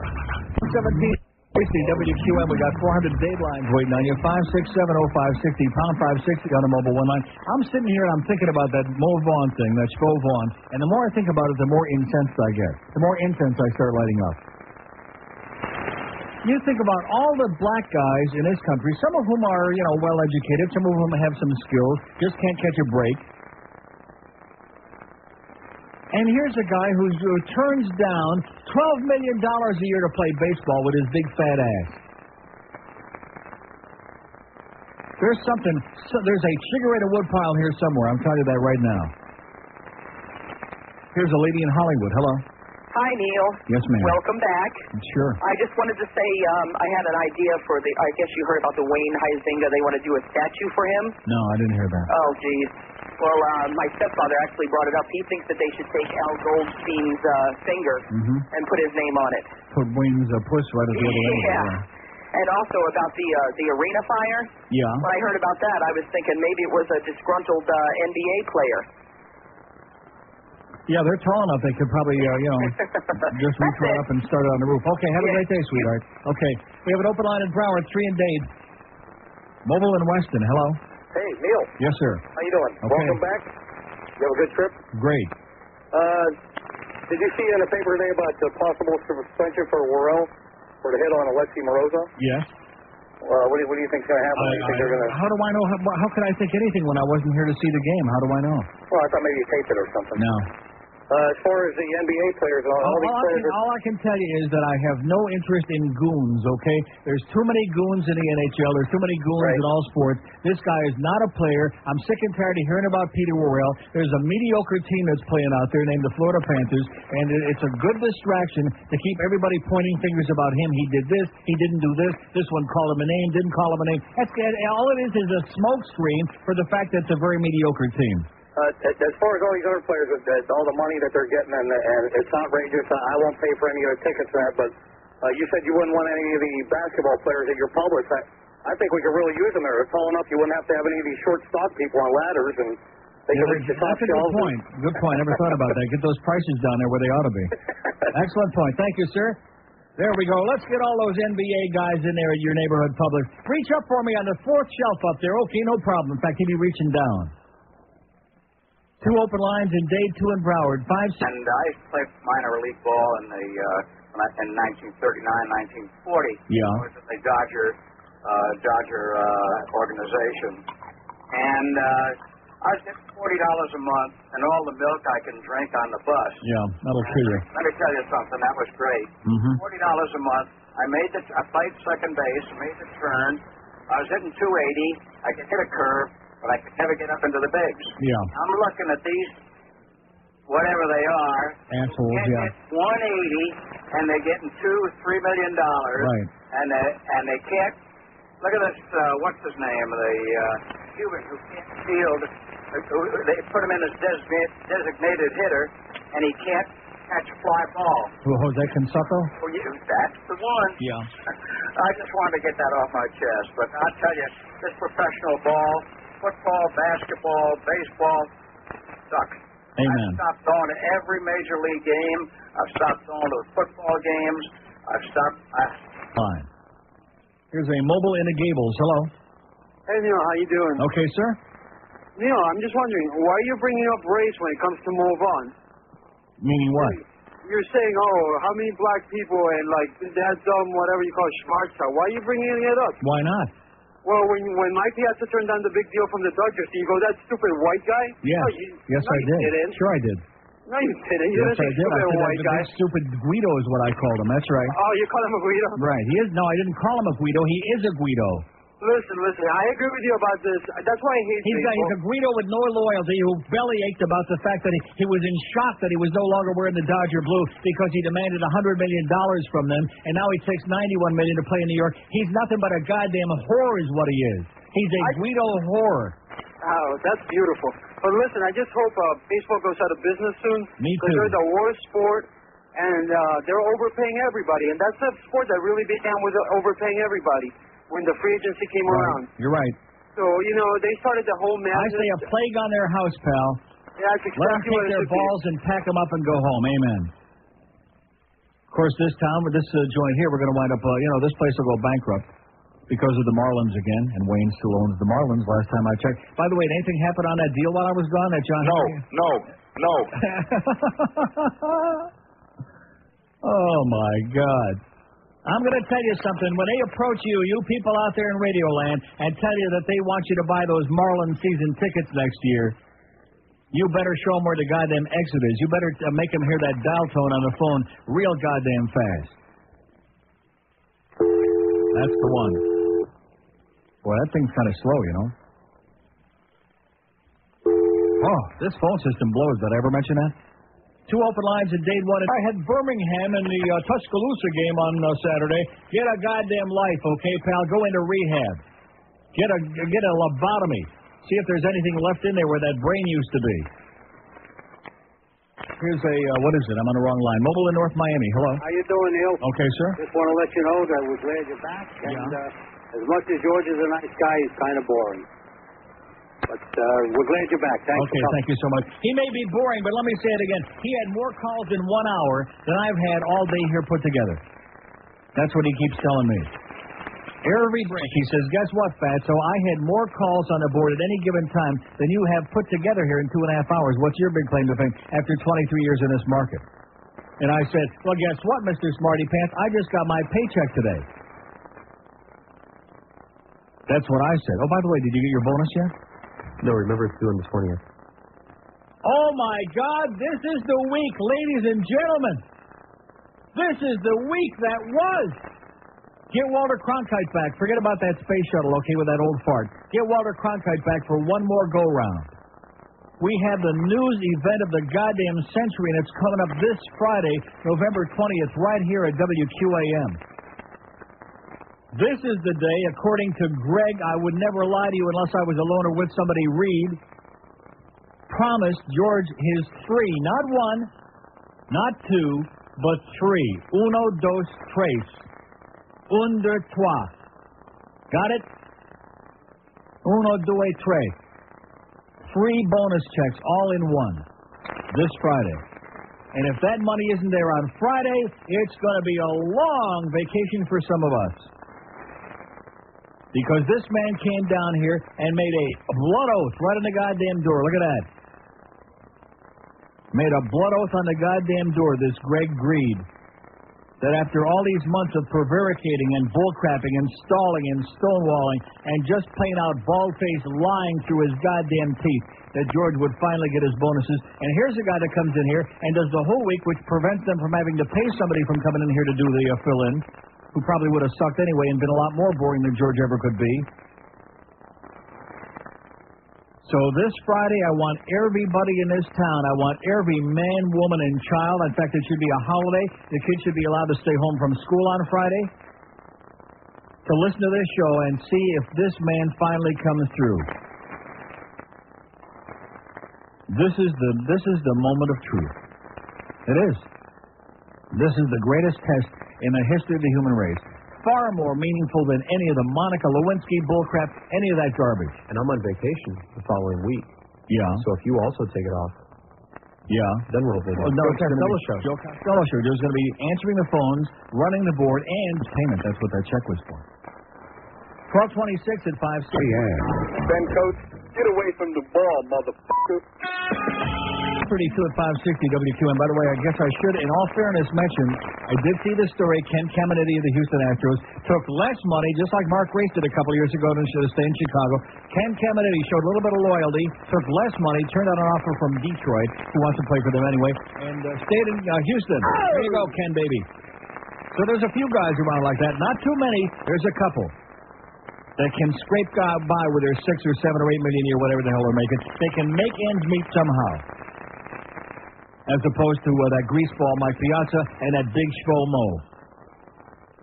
Open line at day 1 in Broward, 5-6. And you know something? There's no NBA season, and you better pinch yourself right now, boys and girls, because somehow our lives are going on. Oh! What a revelation, huh? Can you believe it? I can't hardly believe it myself. That life as we once knew it is still going on. The world is still spinning around. God is still killing people. Oh, by the way, the name of that cruise was the Kamikaze cruise that those people died on. The one that went out there into the middle of Hurricane Mitch and said, let's see if we can't beat that storm. Could they beat the storm? No. They're all dead. What was it again? Barefoot, Here's a mobile in Boca. Hello. Hey, George. Yeah. Hey, Neil. George Rodriguez show. What's happening? Neil Rogers filling in. Hey, good to hear you back. Hey, what really did happen then? I heard that that they found the ship, but they didn't find the people. Is that true, or everything's gone? They're dead. Oh well. Hey, Yeah. Sorry. There's nothing I can do about it. Sorry. Exactly. There's no sense in overreacting at this point. Right. I'm working, man. I mean, those people from the Titanic ain't doing too good either, you know. Listen, it's good to have you back. And listen, that John Henry deal was done while you were gone. It was? Yeah. George said I got a fax. It was? Yeah, that's Saturday. How come when I say that here on the sports station, how come we immediately don't get like all kinds of bulletins and bells and buzzers going off? I don't know. It's not that I really care. It's just that was the big news that day. Well, then let me just amend what I said before. John Henry, if he does know that, still just tell him when they want you to renew your ticket. Oh, you know what the first thing he said, though, was, don't you know, is that he needs a new stadium. Yeah. Of course. And I know you don't like sports, John, but you do like certain sports. But did you hear I don't like sports? Well, I know you do like certain sports, but the Saturday you left about your Spartans, what they did? Yeah, about how they beat the crap out of who the hell they upset. Yeah, that was good. That's all I wanted to say. Who did we beat? We beat Notre Dame earlier. Right. You know, they Ohio State. I saw all the highlights. That's right. They beat the crap out of Ohio State. Right. What a game that was. There you go. Hey, Neil, I miss you. George was great. He held his own, and us people too. And you have a good one. And have a great life. So people are calling that Kennedy did go to the Astros or something? He was with the Astros. He is with the... Whatever you tell him, Joe. Wait a minute. He was a Padre. Oh, that's right. He used to be with Houston, and then he went to San Diego, and then he went back to Houston now, but for less money than Detroit offered him. That was the point. Isn't that the point, Joe? That's the point. Right. Oh, so I forgot that he went to San Diego. I mean, let's face it, San Diego, even as good a season as they had, they're a nondescript team. If you take Tony Gwynn off of that team, and Kevin Brown, which I'm sure he is going to be off that team, did he sign while it was gone? No. Did he sign? We don't know anything, okay? It's your sports station. We know nothing. But the point I'm trying to make here, San Diego's a boring and nondescript team. Even with Greg Vaughn, even if they had Mo Vaughn. Maybe they can get Archie Vaughn. And here's a big article by Michael Russo, by the way, in yesterday's Sun Sentinel. Worrell can withstand verbal blows just as well. See what I'm saying? Let's just make a big deal about Peter Worrell as if this guy's, a big black guy named Peter and can really play the game. And just obfuscate the fact that we got, an organization that don't know their ass from their elbow. And a very mediocre team. How about those Maple Leafs, huh? Now we're talking. Played a lot of games, but nevertheless. Here's a mobile in Miami. Hello. Hello. Yes, sir. Hi, Neil. How you doing? Great. Welcome back. Did you hear that Baldy is buying up gas stations all over the place now to do the same thing he did with Blockbuster and everything else? Oh, really? Baldy's going to give us the gas? Yeah. You better check it out because that's in every major oil publication that we have in the market right now. He's buying up gas stations? Uh-huh. I'm getting gas just thinking about it. Okay, pal, we'll check it out. Let me know which stations he's buying up, and we'll make sure we don't get no gas there, okay? We'll pee in their tank. We have an open line at Dade. Yesterday's was it the Herald or Sun Sentinel, one of the above. Big puff piece by one of Wayne's henchmen from Republic Industries on the op-ed page, going on and on. It must have been 6,000 paragraphs about how Wayne never stole a freight train, and he's a wonderful guy, and he likes to win, and he likes to do this, and et cetera and so on. Right, we believe you. Here's Plantation. Hello. Hi, Neil. How you doing? Okay, sir. The thing with the Wayne deal while you were gone, Wayne and Henry played the media like a fiddle. Henry called up and said he wasn't interested. Well, that happened just before I left, right? That he said the thing was Wayne on. called and offered the team to two people from QAM and the two newspapers and a couple other guys. He was going to have them run as board of directors. Oh, yeah, that was the last thing I heard before I left. He did hear that. And then the deal completed. And the reason George's board was lit up is he was giving away 3 cases of beer to all the gringos who let us spit gas into the country. Yeah. Okay. Okay, thanks a lot. Great. That's exactly how I put it, too. Right. Quoting. Okay, we have an open line in Dade. What kind of beer were you giving away? Cuban beer? Carib lager. I beg your pardon? Carib. Lager? Lager. Oh. Isn't that the kind that the jocks enjoy in the lager room after the game? Open line got to the part about John going to Rome and having that affair with the Swiss guard, the young guy, and we'll get into that tomorrow. See, it turns out that all those things that I made up about the Swiss guard, I just assumed them, and they turn out to be true. We got the inside story. All a bunch of fags. Ray Air. It's Dave in Miami town at 560 WQAM. Hi, okay, welcome back. This is Kathy Lee Gifford here on the radio answering your questions and helping you with your marital problems. Let's go to the phone. Hi, Kathy. I have a question about my husband. Your husband is a piece of that cheating bastard. Okay, next call. Hi, Kathy. Hi. Yeah, I wanted to ask you about what you said about Bill Cosby. Bill Cosby is a piece of Lustchild. Woo, Lustchild alert. He's a piece of Okay, one more phone caller before we take a break here. Hello, this is Kathy Lee. Hi, yeah, Kathy. I'm calling about that earlier call when you called that guy's mailman a piece Caller, are you married? Well, yes, I am. You're a piece of a piece of you cheating bastard. Okay. For our sponsors, and they're a piece of You just knocked us off the air. Yes, she is that.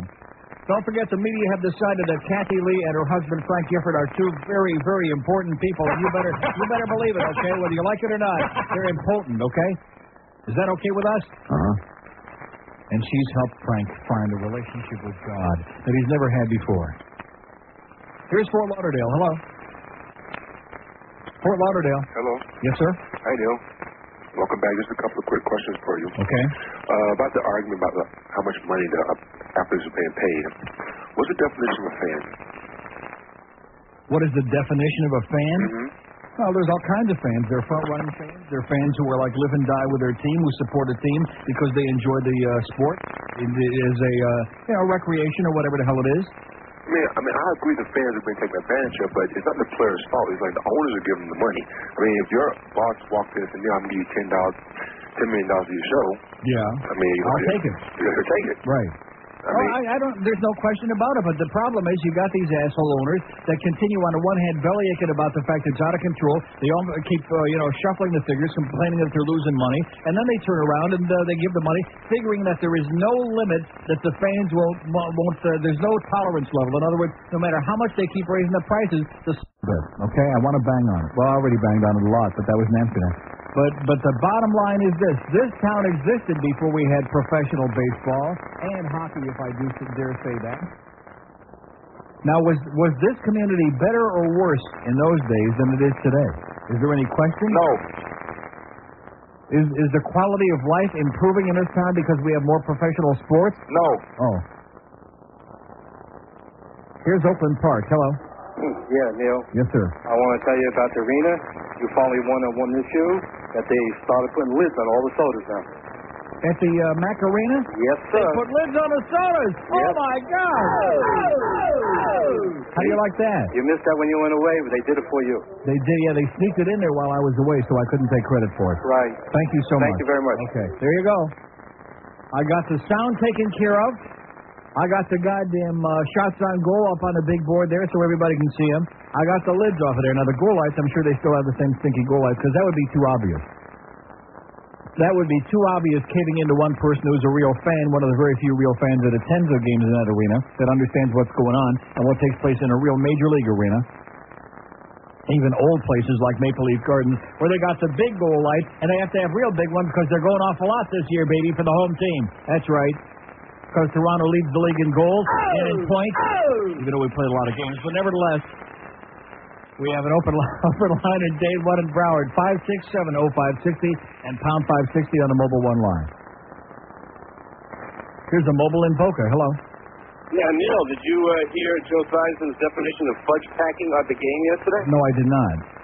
I couldn't believe it. The other announcers were they were speechless. They say, I'm not touching that. They blocked the field goal. The Lions blocked the field goal, and one of the defensive linemen was trying to block the field goal. Another guy got behind him and, pushed him from the back. And Joe said, then that's what you call fudge packing. Really? Were you fudge packing? Oh, my God. He was fudge packing, and the other announcers just shut up. They just sat there speechless with their, They were there he goes, stealing management material again. There it is. It was funny as hell. Thanks for the good news. Okay, thank you. Yeah, these jocks, they can say whatever the hell they want. Were you fudge packing? And it's okay because they're jocks. Although I'll tell you, we're driving back from the airport yesterday. Got the Dolphin game on, Dolphin Carolina, against the girls team again. And Zimper is doing his usual staccato, kind of a nondescript play-by-play. But Mandich is on there. It was that fourth down play right near the end of the game when the Dolphins are trying to run the clock out 4th and 3. And this time it was on the other team's, on the other end of the field instead on their own. And they go for it and they make it. And Mandich comes up with, all right, in the back. And I just almost drove off the road. I was laughing so hard. Nice going, Mandich. Yeah. You're the best, baby. 2 open lines in Broward, 560 on the mobile 1 line. Here's Miami. Hello. Neil. Yes, sir. What's up, buddy? How you doing? Great. Oh, I just wanted to add 2 things. First of all, I just wanted to know that 94.9 Zeta stole another piece of your material this morning. Yeah. The Swish Bananas. They were pushing bananas? Can you believe that? They were playing. Really? I heard it this morning when they were doing Well, I their hear show. that Castor Nova in his spare time. That's what he likes to do. Yeah. And I want to know, have you seen Terry Bradshaw lately? He looks like a cancer baby or something. Now, Is he really? He looks like crap. He lost like 100 pounds. Looks like he's going to die soon. Oh, that's the best news, and it's not even 1 o'clock yet. And do you think Mo Vaughn knows how to spell Mo Vaughn? Not no Mo. Have a great day, pal. He don't know no Mo, okay? All he knows is where to put the X, and he ain't putting it on no $60 million for 5 years. A lousy $60 million for 5 years? Are you guys crapping me or what? This guy, he wants to get paid by the pound is what he wants, so I just dribbled my... Ooh, look at that. Just dribbled out a chewed-up meatball. They shut the cameras off too soon. Yeah. Yeah, you guys would have loved that on Whammy. Remember that show?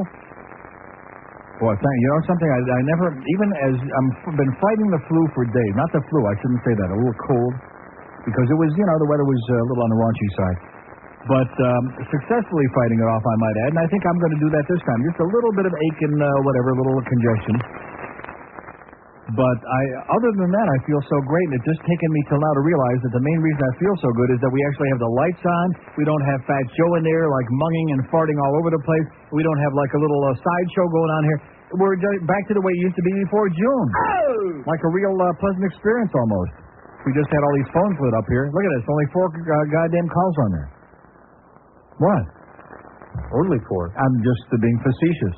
More than we had the whole last hour. Hey, listen, you don't expect a big response here on a Monday. You don't go away on vacation. Although I will tell you this. Used to be I'd go away on vacation. We'd play those tapes for a week, and I'd come back. It would take me a solid week to get any of the audience back because they were all gone during the vacation. So you can make all the comments you want about George if it makes you feel better about yourself, but he did one hell of a okay job. Here's a mobile in Miami. Hello? Neil, good afternoon. Yes, sir. I'm a first-time caller, and I feel that I may represent the silent majority. I'm a 3-venue season ticket holder for a number of years. Yes, sir. But this happens to be it. The salaries got out of whack, the tickets are out of whack, and I know 3 other people that sit close to me in these venues, and that's it. They're finished. Mm-hmm. So I think it's ridiculous. Well, what's going to happen down the line is that the sports are going to die. They're going to hope what they're going to have to hope for. If that's happening, that's fine. But the little guy's not going anymore. Right. I'll go to a college game and whoop it up with the kids. I'm 56, but hey, what the hell? Yeah. Just have a good time at that venue. Right. So that's all I have to say. Okay. Thanks, pal. There you go. That's the attitude of a lot of people, and of course, there are many people out there that do have to share tickets because the expense is so great. They're going to say, you keep them, okay? Find somebody else to sucker in on this. Because the prices continue to go up and up and up, and they wring their hands, and they wail, and they gnash, and they moan, and they go on strike, and they have lockouts. And then in the meantime, well, guess what? We're going to be raising prices next year. Just say no to all this insanity, all this highway robbery. It's not that important. It's not that good. It's not that enjoyable. And if you took away Gary Glitter, you wouldn't even know that there was anything exciting going on, alleged. That's right. If you took Gary Glitter away from the sports in America today, sports would be all out of business tomorrow morning at 6 o'clock. That's right. Oh, my God. Yeah, there we go. Let's crank it up. There's something good going on out there, baby. Kill it. Bunch of bullcrap. 12:57 at 560 WQ. It's like a fake orgasm going to sports today, man. Oh, yeah, it's really exciting, ain't it? Well, if you want to play for AM, the Neil Rogers Show, now in Fort Lauderdale. It's the 1 to 2 hour. Hey, Frankie does the hanky-panky. Hey, Frankie does the hanky-panky. Hey, Frankie does the hanky-panky. Hey, Frankie does the hanky-panky.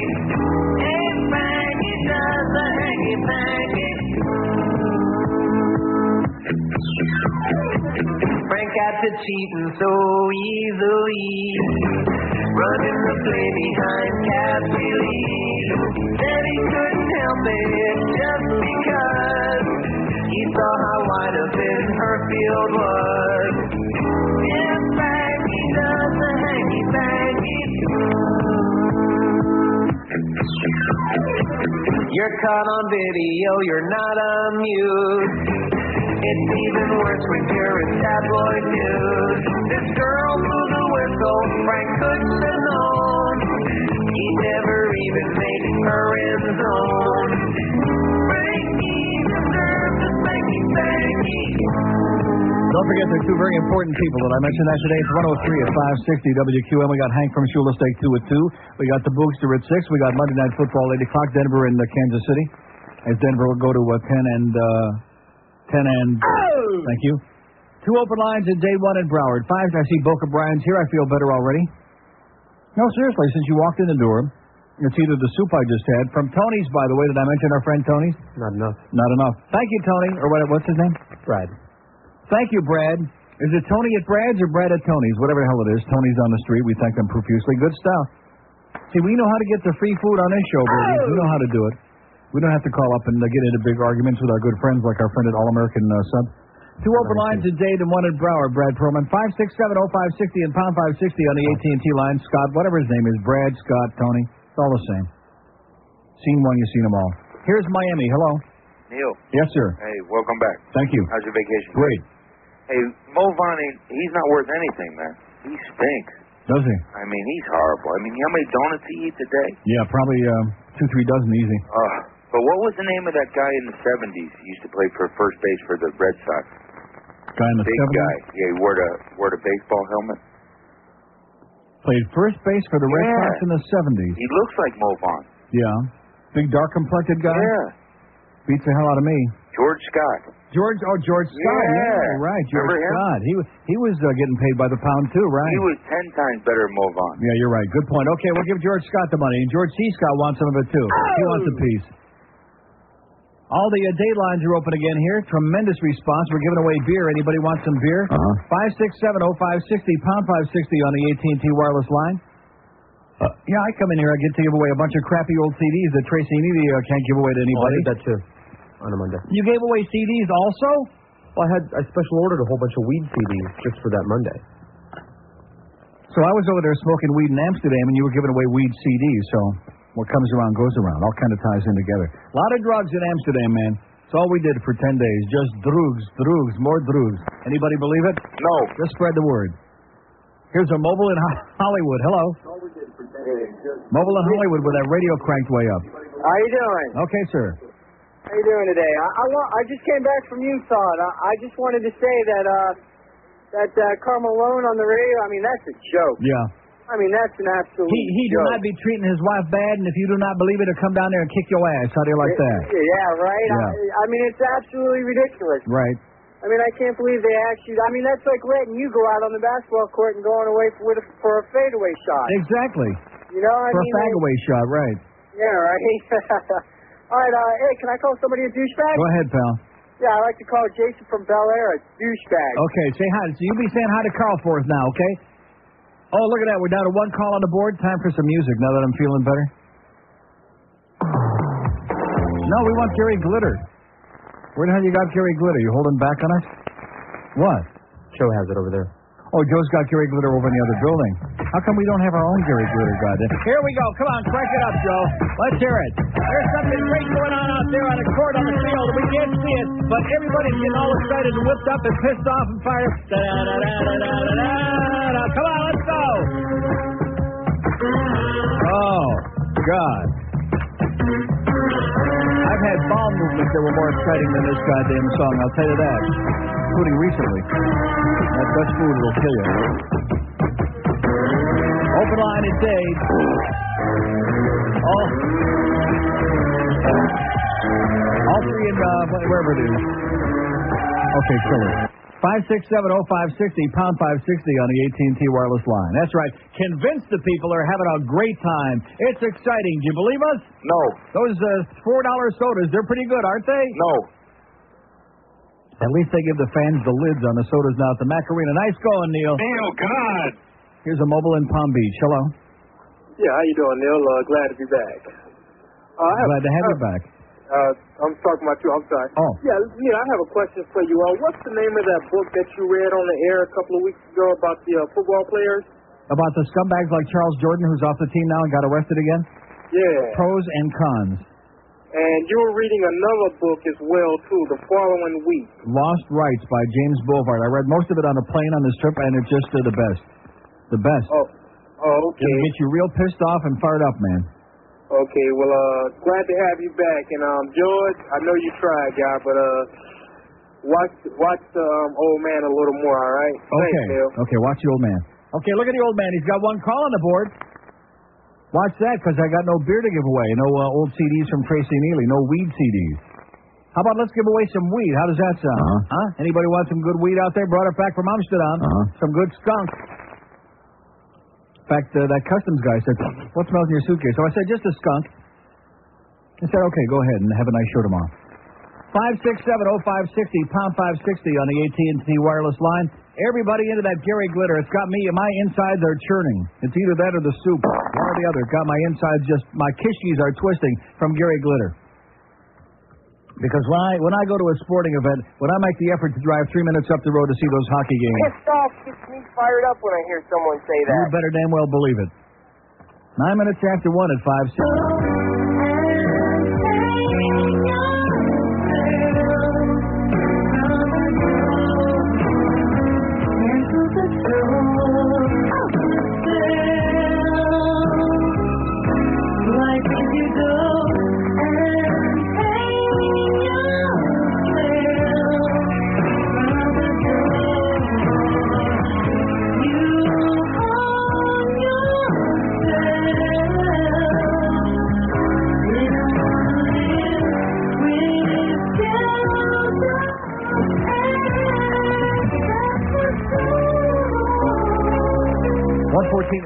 WQM. Thank God that CNN is right on top of it, baby. We made a quick turnaround from crisis in the Gulf to back to investigating the president. All right.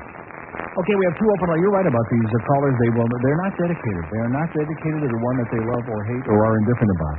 Because we go into one of these long, ponderous QAM only in the world break. Half the people that are around here, you can have all the lines. You can have people like over the number of lines. No one's saying if we have 6 lines, which we do, we could have 10 people waiting, and by the time they come back from the break, there are 2 left, which we have right now. Every goddamn time. Even George, as great as he was last week, even George said this happened to him even giving crap away, they wouldn't wait. How do you like that? Because it wasn't good enough crap. That was the problem. 2 open lines. Here's Fort Lauderdale. Hello. Hey, Neil. Yes, sir. Hey, did you know the Tennessee Oilers changed their name to the Tennessee Titans? Starting 99? No. Isn't that a high school name? The Tennessee. Yeah, good point. Good point. Nobody does, I guess. 2 open lines in Dade and 2 in Broward. This is our last call for calls. We got 44 minutes to kill here on my first day back from vacation. Is it going to be one of those? Jesus, God almighty. I'm going to have to go home and eat some fish food or something. 56705 is probably why I don't feel like 100% myself. No fish food on. Hardly any. Just the last day. Here's Miami. Hello. Hello, Neil. Yes, sir. Welcome back, buddy. Sure. First of all, George did do a fantastic job while you were gone. Mm-hmm. And second of all, I wanted to know when you're making your next appearances. This Saturday. This Saturday? When? Kendall. Borders in Kendall, noon to 2, 9205 South Dixie. Beautiful. Okay. See you there. See you there. Bye. Going to be down there at Kendall with all of our people, all those closet people. We'll see who shows up there in Kendall. That'll be real interesting. See if we get Julios, if we get old Jews, young Jews, Schwarzers. Who shows up there at Kendall? Borders in Kendall, noon to 2 this Saturday. Our Center One campaign, we got 60,429. We actually have more than that, but we have more of these. More Borders problems, man. Boynton not reporting in, Kendall not reporting in from last week, the Grove, Plantation, again. And look what we did in the Boca store last week. We did $20. Oh! One whole CD there, or cassette. Probably a cassette there, because, anybody that's that cheap can't afford a CD player. Man. So we got a long way to go. We got a little over 60 grand. We probably got about 65, I would assume, give or take. But it's a real struggle, man. It's like getting these phones to ring on this station. Everything here at QAM is a real struggle, because you're all alone, mister. You're all alone. It's all strictly old. Oh, God. That's right. No more supporting cast like the old days on that other station. You're all alone, stark naked in front of the world. What a disgusting thought that is. Oh, God. 56705. Here's a mobile in Opelika. Hello. Hey, Neil. Yes, sir. Welcome back, sir. Thank you. George did great. Yeah. And how about them hot gate drugs over there in Amsterdam? How about what? The hot gate drugs. Yeah, hot gate drugs, right. Mm-hmm. Another guy with no material. 2 open lines in Broward and all day. We got 1 call left on the board. Let's get that Gary Glitter queued up again. Huh? Didn't work this time. Didn't convince this audience that there was something exciting going on here. In fact, it's had a reverse impact. They scattered when they heard that. 567-0560, pound 560 on the AT&T wireless line. Anybody got anything today? No. Anybody got anything about those poor bastards who drowned in the goddamn kamikaze cruise? No. About that fire in the goddamn new arena? No. About the sale of the Marlins made official? No. About the goddamn money that all these athletes want? No. About Karl Malone talking illiterate on radio talk shows? No. Okay, just checking. Here's a mobile in Coral Springs. Hello. Hello, Neil. How are you? Okay, sir. Yeah, I hope you had a nice time over there. Great, the best. Okay, George did well, stood his ground. And the only thing I wanted to talk about today, and you've been talking about it since the beginning, was I think Monica sucked too much on our president's wiener. She got some of his balls, because they should have done Saddam. Yeah. They should have done him real good. That's right. And like you say, let's start a new page. Should have wiped the slate clean, but they didn't. And you're right. Just like Clemenza said in Godfather 1, if they would have stopped Hitler at Munich, we could have avoided all this bullcrap. Exactly. Because it's the second time around for us. Here's the guy that's making chemical weapons, that's trying to develop mass chemical weapons usage so we can destroy everybody, all his enemies on the face of the earth, which is almost everybody, including a lot of his own people. And we're like we're negotiating with him like he's some kind of a rational human being. And we spent all if you just let us keep coming back in there and inspecting and try to catch up with what you did the last couple of weeks, then you're okay. Right, exactly. And we keep spending this money, sending our people over there, getting sick, coming back here. Okay, time to go back over there. Let me ask you this. They spent over $1 billion last February, the first time that we pulled this crap. Now they spent, because they've been able to come up with better means of doing these things. We've streamlined the operation. They've spent hundreds of millions this time. So we're talking about $2 billion that we've spent. That's the U.S. government, not the United Nations. $2 billion that the U.S. has spent. How much would it cost to get somebody to knock him off? That's all it is. Well, less than $2 billion. I'll tell you that. You got to send some people to take care of him over there. But the problem that I see is that nobody's got any balls left, and even his own people and the people who live around him are saying, please do us the favor. Yeah. And that's what I have to say, sir. Have a nice day. And back to you. That's right. Saddam Hussein's a motherfucker. Saddam Hussein's a motherfucker. Okay, we got 1 call left on the board. 567-0560, pound 560 on the AT&T wireless line. Obviously, these people are very whipped up and fired up about that, about Saddam Hussein. Goddamn Saddam. They don't give a crap. All they want to know is where's the free beer. Here's a mobile in Hallandale. Hello. Hey, Neil. How's it going today? Okay, sir. I want to be the first to congratulate you for pulling that website finally off. The NeilGod.com seems to be officially gone. Yeah. Congratulations. Yeah, Okay, 2 open lines in Dade, 3 in Broward. That's Adam's boyfriend. 5 voice today. Didn't work. 5 wireless line. Pembroke Pines. Hello. Neil. Yes, sir. Did you hear about Charles Jordan? Did I hear about it? Yeah. I talked about it, sir. I read the article out of the newspaper. I talked about it from the book Pros and Cons before I went on vacation 10 days ago and told you what a scumbag he was. Yeah, I know. He got cut and hurt that. Yeah. Okay. Okay. And have a great life. Okay. One call left on the board here. The worst, every day is the worst. And then that one asshole again that's obsessed with the website. That guy's pathetic. You need to, next time he calls, which believe me, will be soon, you need to get that number and get him a lobotomy. Get him a mobile. He calls on a mobile. Oh, he calls on a mobile. He can afford it. Well, he likes all that, real artsy-fartsy stuff. Probably got a computer laptop sitting right there in his car, in his pickup truck. 5670560, pound 560 on the AT&T wireless line. Last call of the day. Here's a mobile in Miami. Hello?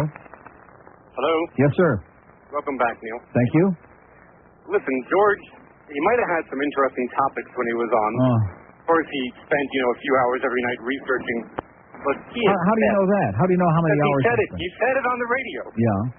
But he is deaf. He is the most monotone voice that if I'm driving on the highway, I have to turn him off. I fall asleep. Well, you seem to be in a very small minority, sir, because the overwhelming majority of people said, including the people that greeted me at the airport, said he did a fine job, and I would tend to believe them, but have a great life. Like I said, a lot of people here with nothing to say. Like I said at the very outset of the show this morning, and I'm right as usual on target because I am. Oh, God. All the date lines are open. We got an open line at Broward. We got 400 open lines. Are we still on the air at Fort Myers? Does anybody know? No. Does anybody care? No. 567. See, that's another thing about this company that's so great. Don't get me started on it because I've been back almost one full day here from vacation. They don't bother telling you these things. It's like, well, we'll do whatever the hell we want, and you just butt out. We'll use your material however the hell we want because we're paying you a lot of money, like the big shot, like their lawyer said. We're paying him a lot of money. If he has to do this show in a broom closet, that's where I'll have to do it. Okay, thank you. And they sure lived up to their word on that. Here's a mobile on the alley. Hello. Mobile on the alley, yes, sir. Hey, Neil, this is Bob. We had a great time yesterday at the Jiffy Lube 300 in Homestead. Yeah. So I sure am glad to be getting the hell out of this town, man. It is just madness, crazy, you know what I'm saying? Yeah, I know what you're saying, Bob. All right, man, go Lightning. All right. Okay, good luck to you. You'll need it. Oh, boy, are they? And just when they extended Jacques Demers' contract because they got hot and they won a couple of games, right away they went right in the tank again. Getting just walloped, getting their asses whipped day after day after day in front of invisible crowds, by the way. They have thousands and thousands of people disguised as blue and green seats and orange seats in that new expensive arena downtown. See, this is what's going to happen all over America, boys and girls. More new arenas, more new stadiums, more new facilities. We got to have them. We got to have them. Skyboxes and suites. And guess what? More and more empty seats and more franchises going out of business. Oh! That's the way it goes. 120 AM. Neil Rogers. A message from the Stress Society of America. Do you feel uptight and it seems that every little thing bothers you? I mean, it really gets up your ass. Do you scream at your coworkers and find yourself tearing your own hair out? And do you lay in bed at night thinking, why am I like this? Well, the answer's simple. You don't need drugs and you don't need counseling. You don't even need to spend $1, unless you're real desperate, because all you need is to go out and finally get laid. If the preceding message offended you in any way, please take its advice. Yeah, man. 129 at 560 WQAM, Vancouver, British Columbia. An editorial in a Roman Catholic Church newspaper has drawn sharp criticism by suggesting that the murders of abortion-performing doctors might have some positive effects. The editorial appeared in this week's edition of BC Catholic, published by the Catholic Archdiocese of Vancouver in the aftermath of the fatal shooting of a doctor in the Buffalo area who performed abortions. Police think the shooting was linked to 3 sniper attacks in Canada since 1994 that wounded abortion-providing doctors. The editorial, written by BC Catholic editor Paul Schratz, rhymes with rat, said several times that murder is evil, but controversy has flared over one passage in the editorial, and I quote, "How can anyone help but be pleased that the murders of some abortionists just might have some positive side effects," Schratz wrote. Fewer doctors are willing to face the stigma, and now the threat of personal harm associated with performing abortions. It goes to show that our powerful and all-loving God can bring good from any evil situation, writes Mr. Schwartz. Let me read that one line again. It goes to show that our powerful and all-loving God can bring good from any evil situation. Our all-loving God. Right. That's why we got that new epidemic of flu coming that you were telling me about before the show today. Because he works in mysterious ways. That's right. He's all loving. We have an open line in Dade 2 in Broward, 560 AT&T wireless line. West Palm Beach, hello. West Palm, yes, sir. What's up? How you doing? You have a good vacation? Great. Good. Hey, I just want to talk a little bit of hockey with you. I was wondering what your thoughts on the Panthers' so-called power play, and do you think Murray might consider going back to putting Whitney on the point? No, he will not, because he's a hard ass and he doesn't like Whitney as a player, and he's not going to do it. No. Why does he not like Whitney as a player? No, you'd have to ask him. I have no idea. You'd have to ask him. You don't know anything about it? No. Because Whitney's tape to tape on every pass. And it's obvious that he creates a lot of scoring positions. You don't even hear. Rimmer never gives him credit. That guy's pathetic. Yeah.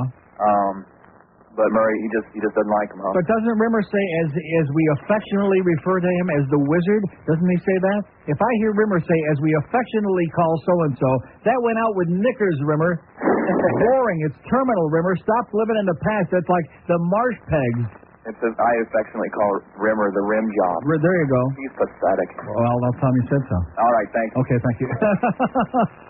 He's no Geldy. Oh! There you go. Geldy's the new star of Panther Broadcasting. What does that tell you? We have an open line in Dade, 560. Where the hell is, oh my God.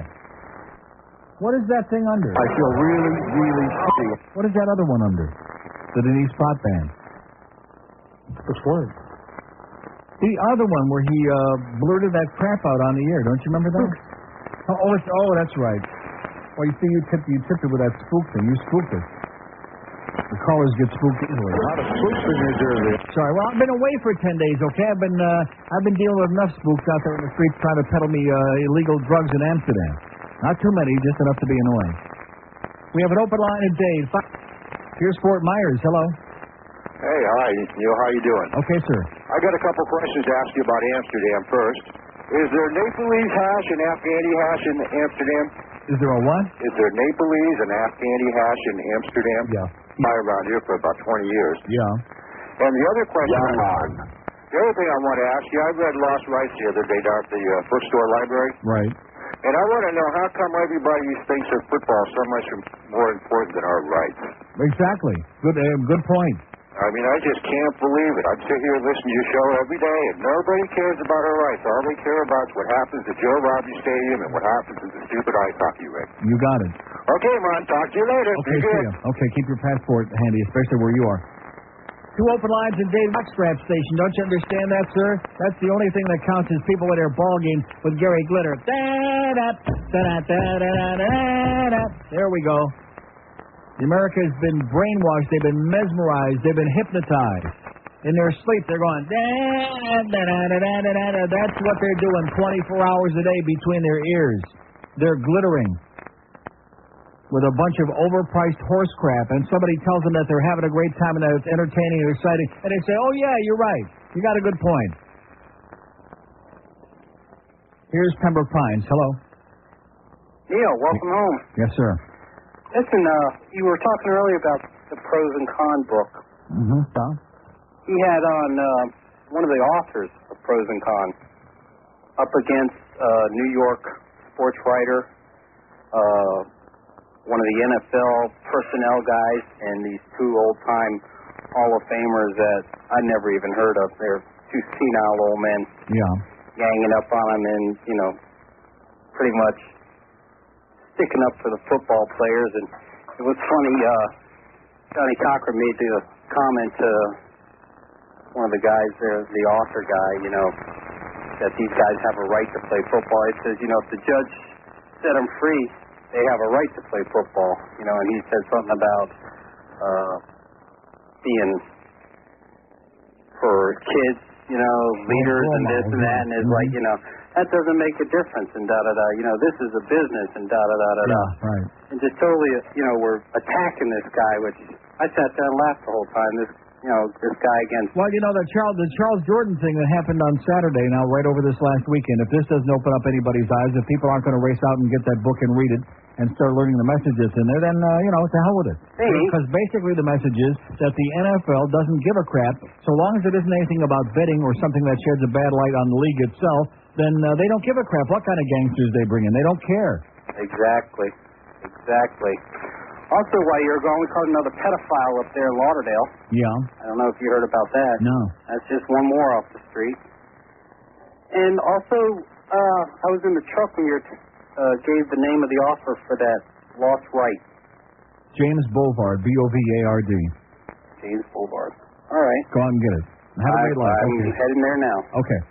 2 open lines in day 2 in Brown on another gut-wrenching, on another blood-twisting and blood-curdling Monday here in the big city. Wes Kendall, hello. Hey, Neil. Yes, sir. How's it going? Welcome back, sir. Yep.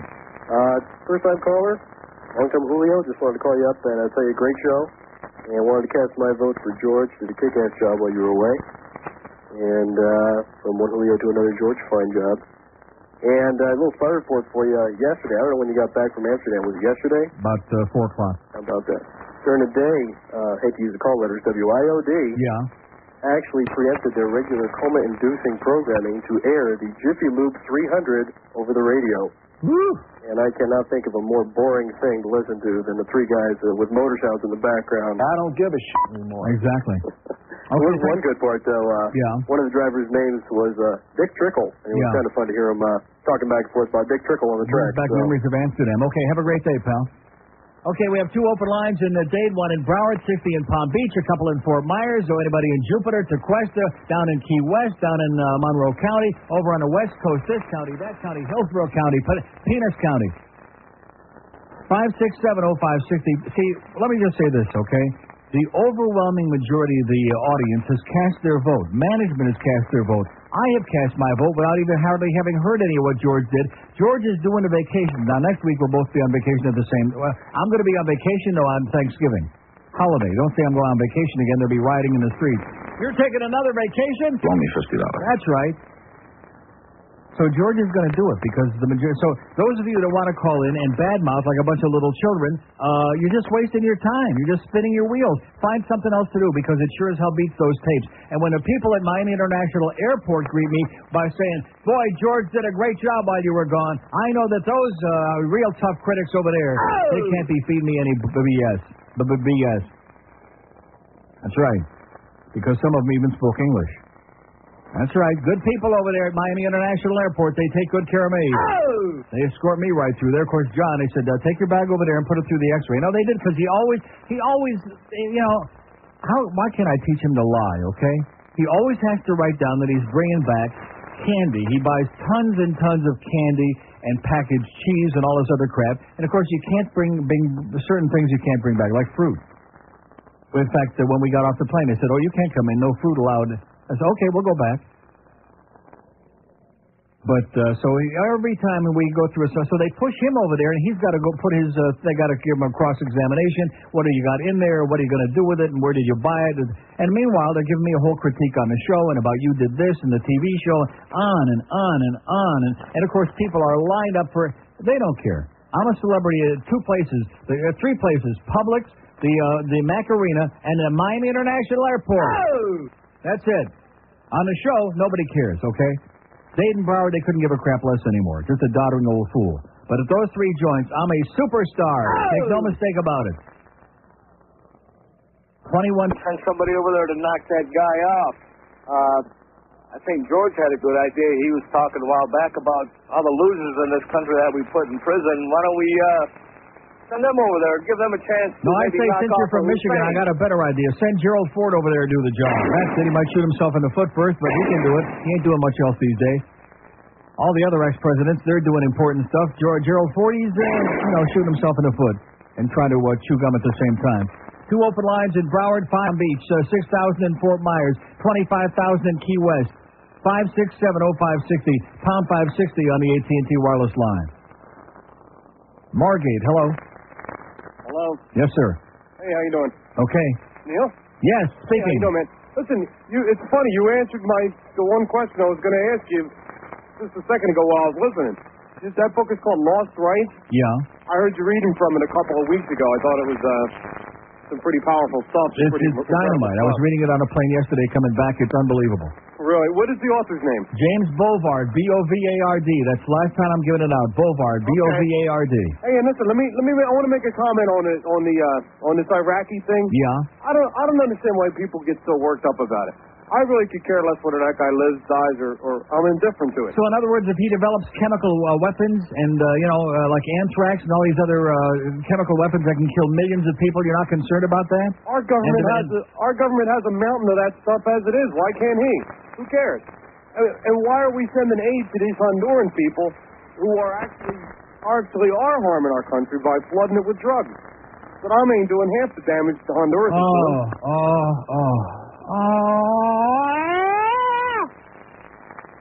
We have 2 open lines at Date 1 in Broward. Find this guy's flying carpet, okay? His magic flying carpet, and maybe he can fly away on it. Here's a mobile in Miami. Hello. Hey, Neil, how you doing? Welcome back. That last call was all the reason why I hate getting off that plane every time it lands at the airport. Well, next time, take me with you, will you?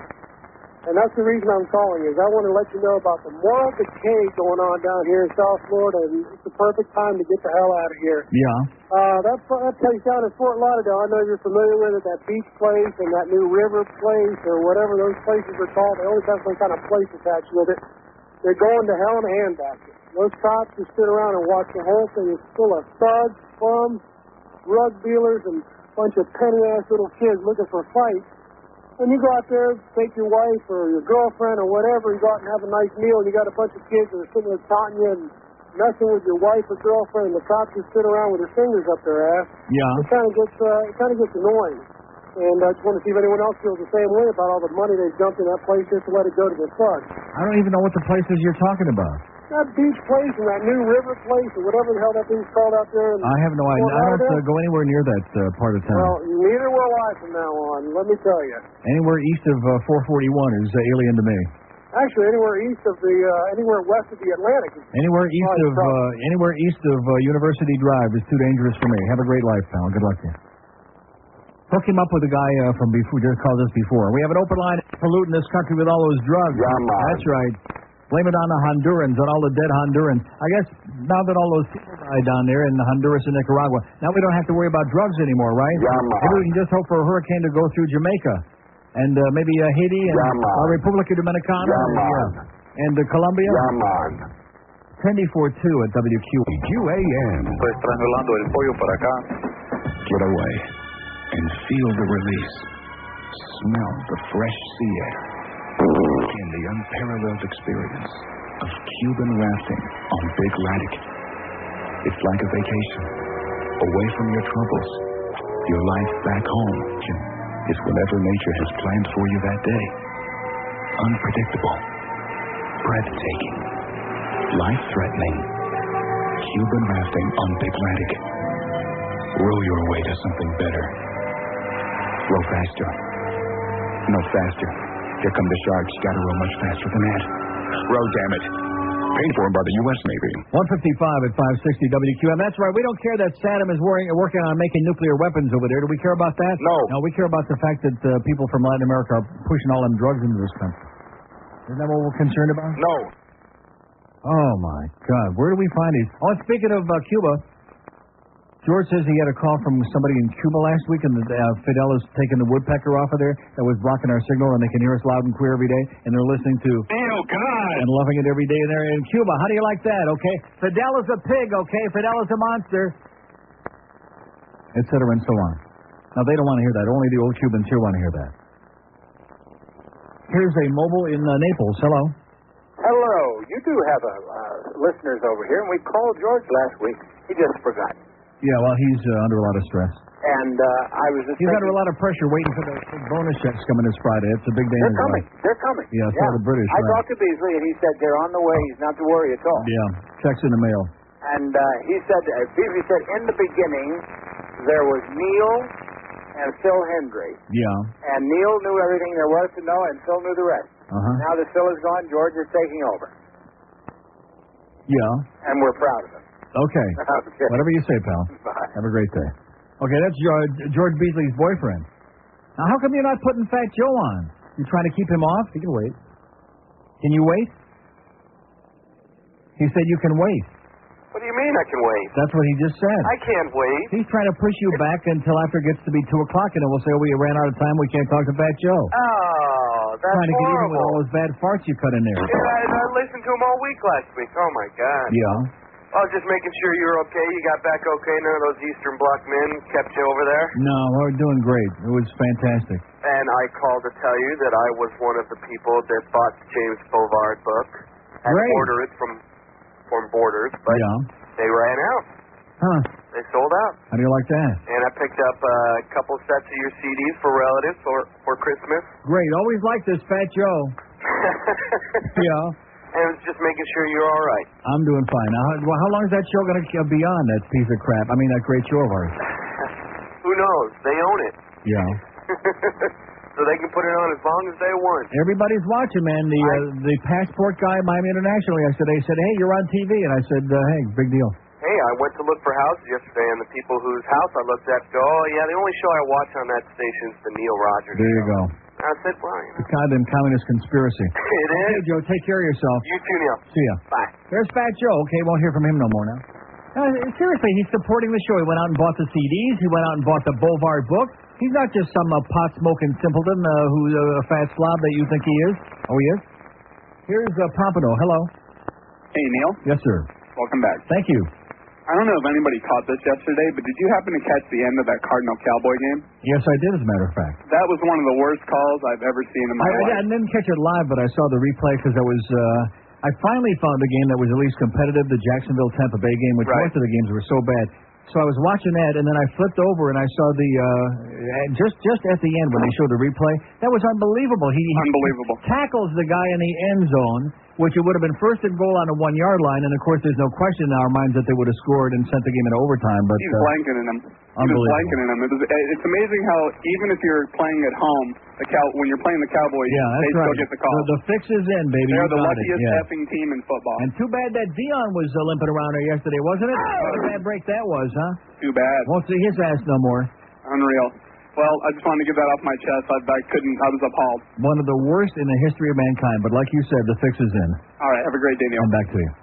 Okay, there you go. Okay, let's not push our luck, because one thing I discovered about coming back and doing this show. It'll make you Oh, my God. Wow.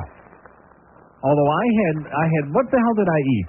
What the hell was it that inspired me? Because we didn't eat that much over there. The food in Amsterdam is garbage. We know that. But there was some meal that I had that just absolutely, all of a sudden I woke up at 2 o'clock in the morning, and I was going back and back and back. I wish I would have had a scale just for that one morning. Because I guarantee you, I out at least 10 pounds. I mean, in my lifetime, there was one session that lasted like a half an hour. I was sitting there. I mean, no, well, it's part of life, okay? It's part of life. I realize that people get very uptight about these things, but it happens, okay? That's just the way life is. It happens a lot. And when you work here, it happens all the time. Okay, Hank is coming up next. We understand that Hank's been doing a little oxygen this morning, so we don't have any more of these ponderous calls that put him into a coma. Hank is at Shula Steak, too. We got the Booster, 6 o'clock, and then we got the Monday Night Football. Bad matchup. Denver pounds Kansas City, 8 o'clock tonight, but don't bet on it. And nice job again, Geldy. Unbelievable.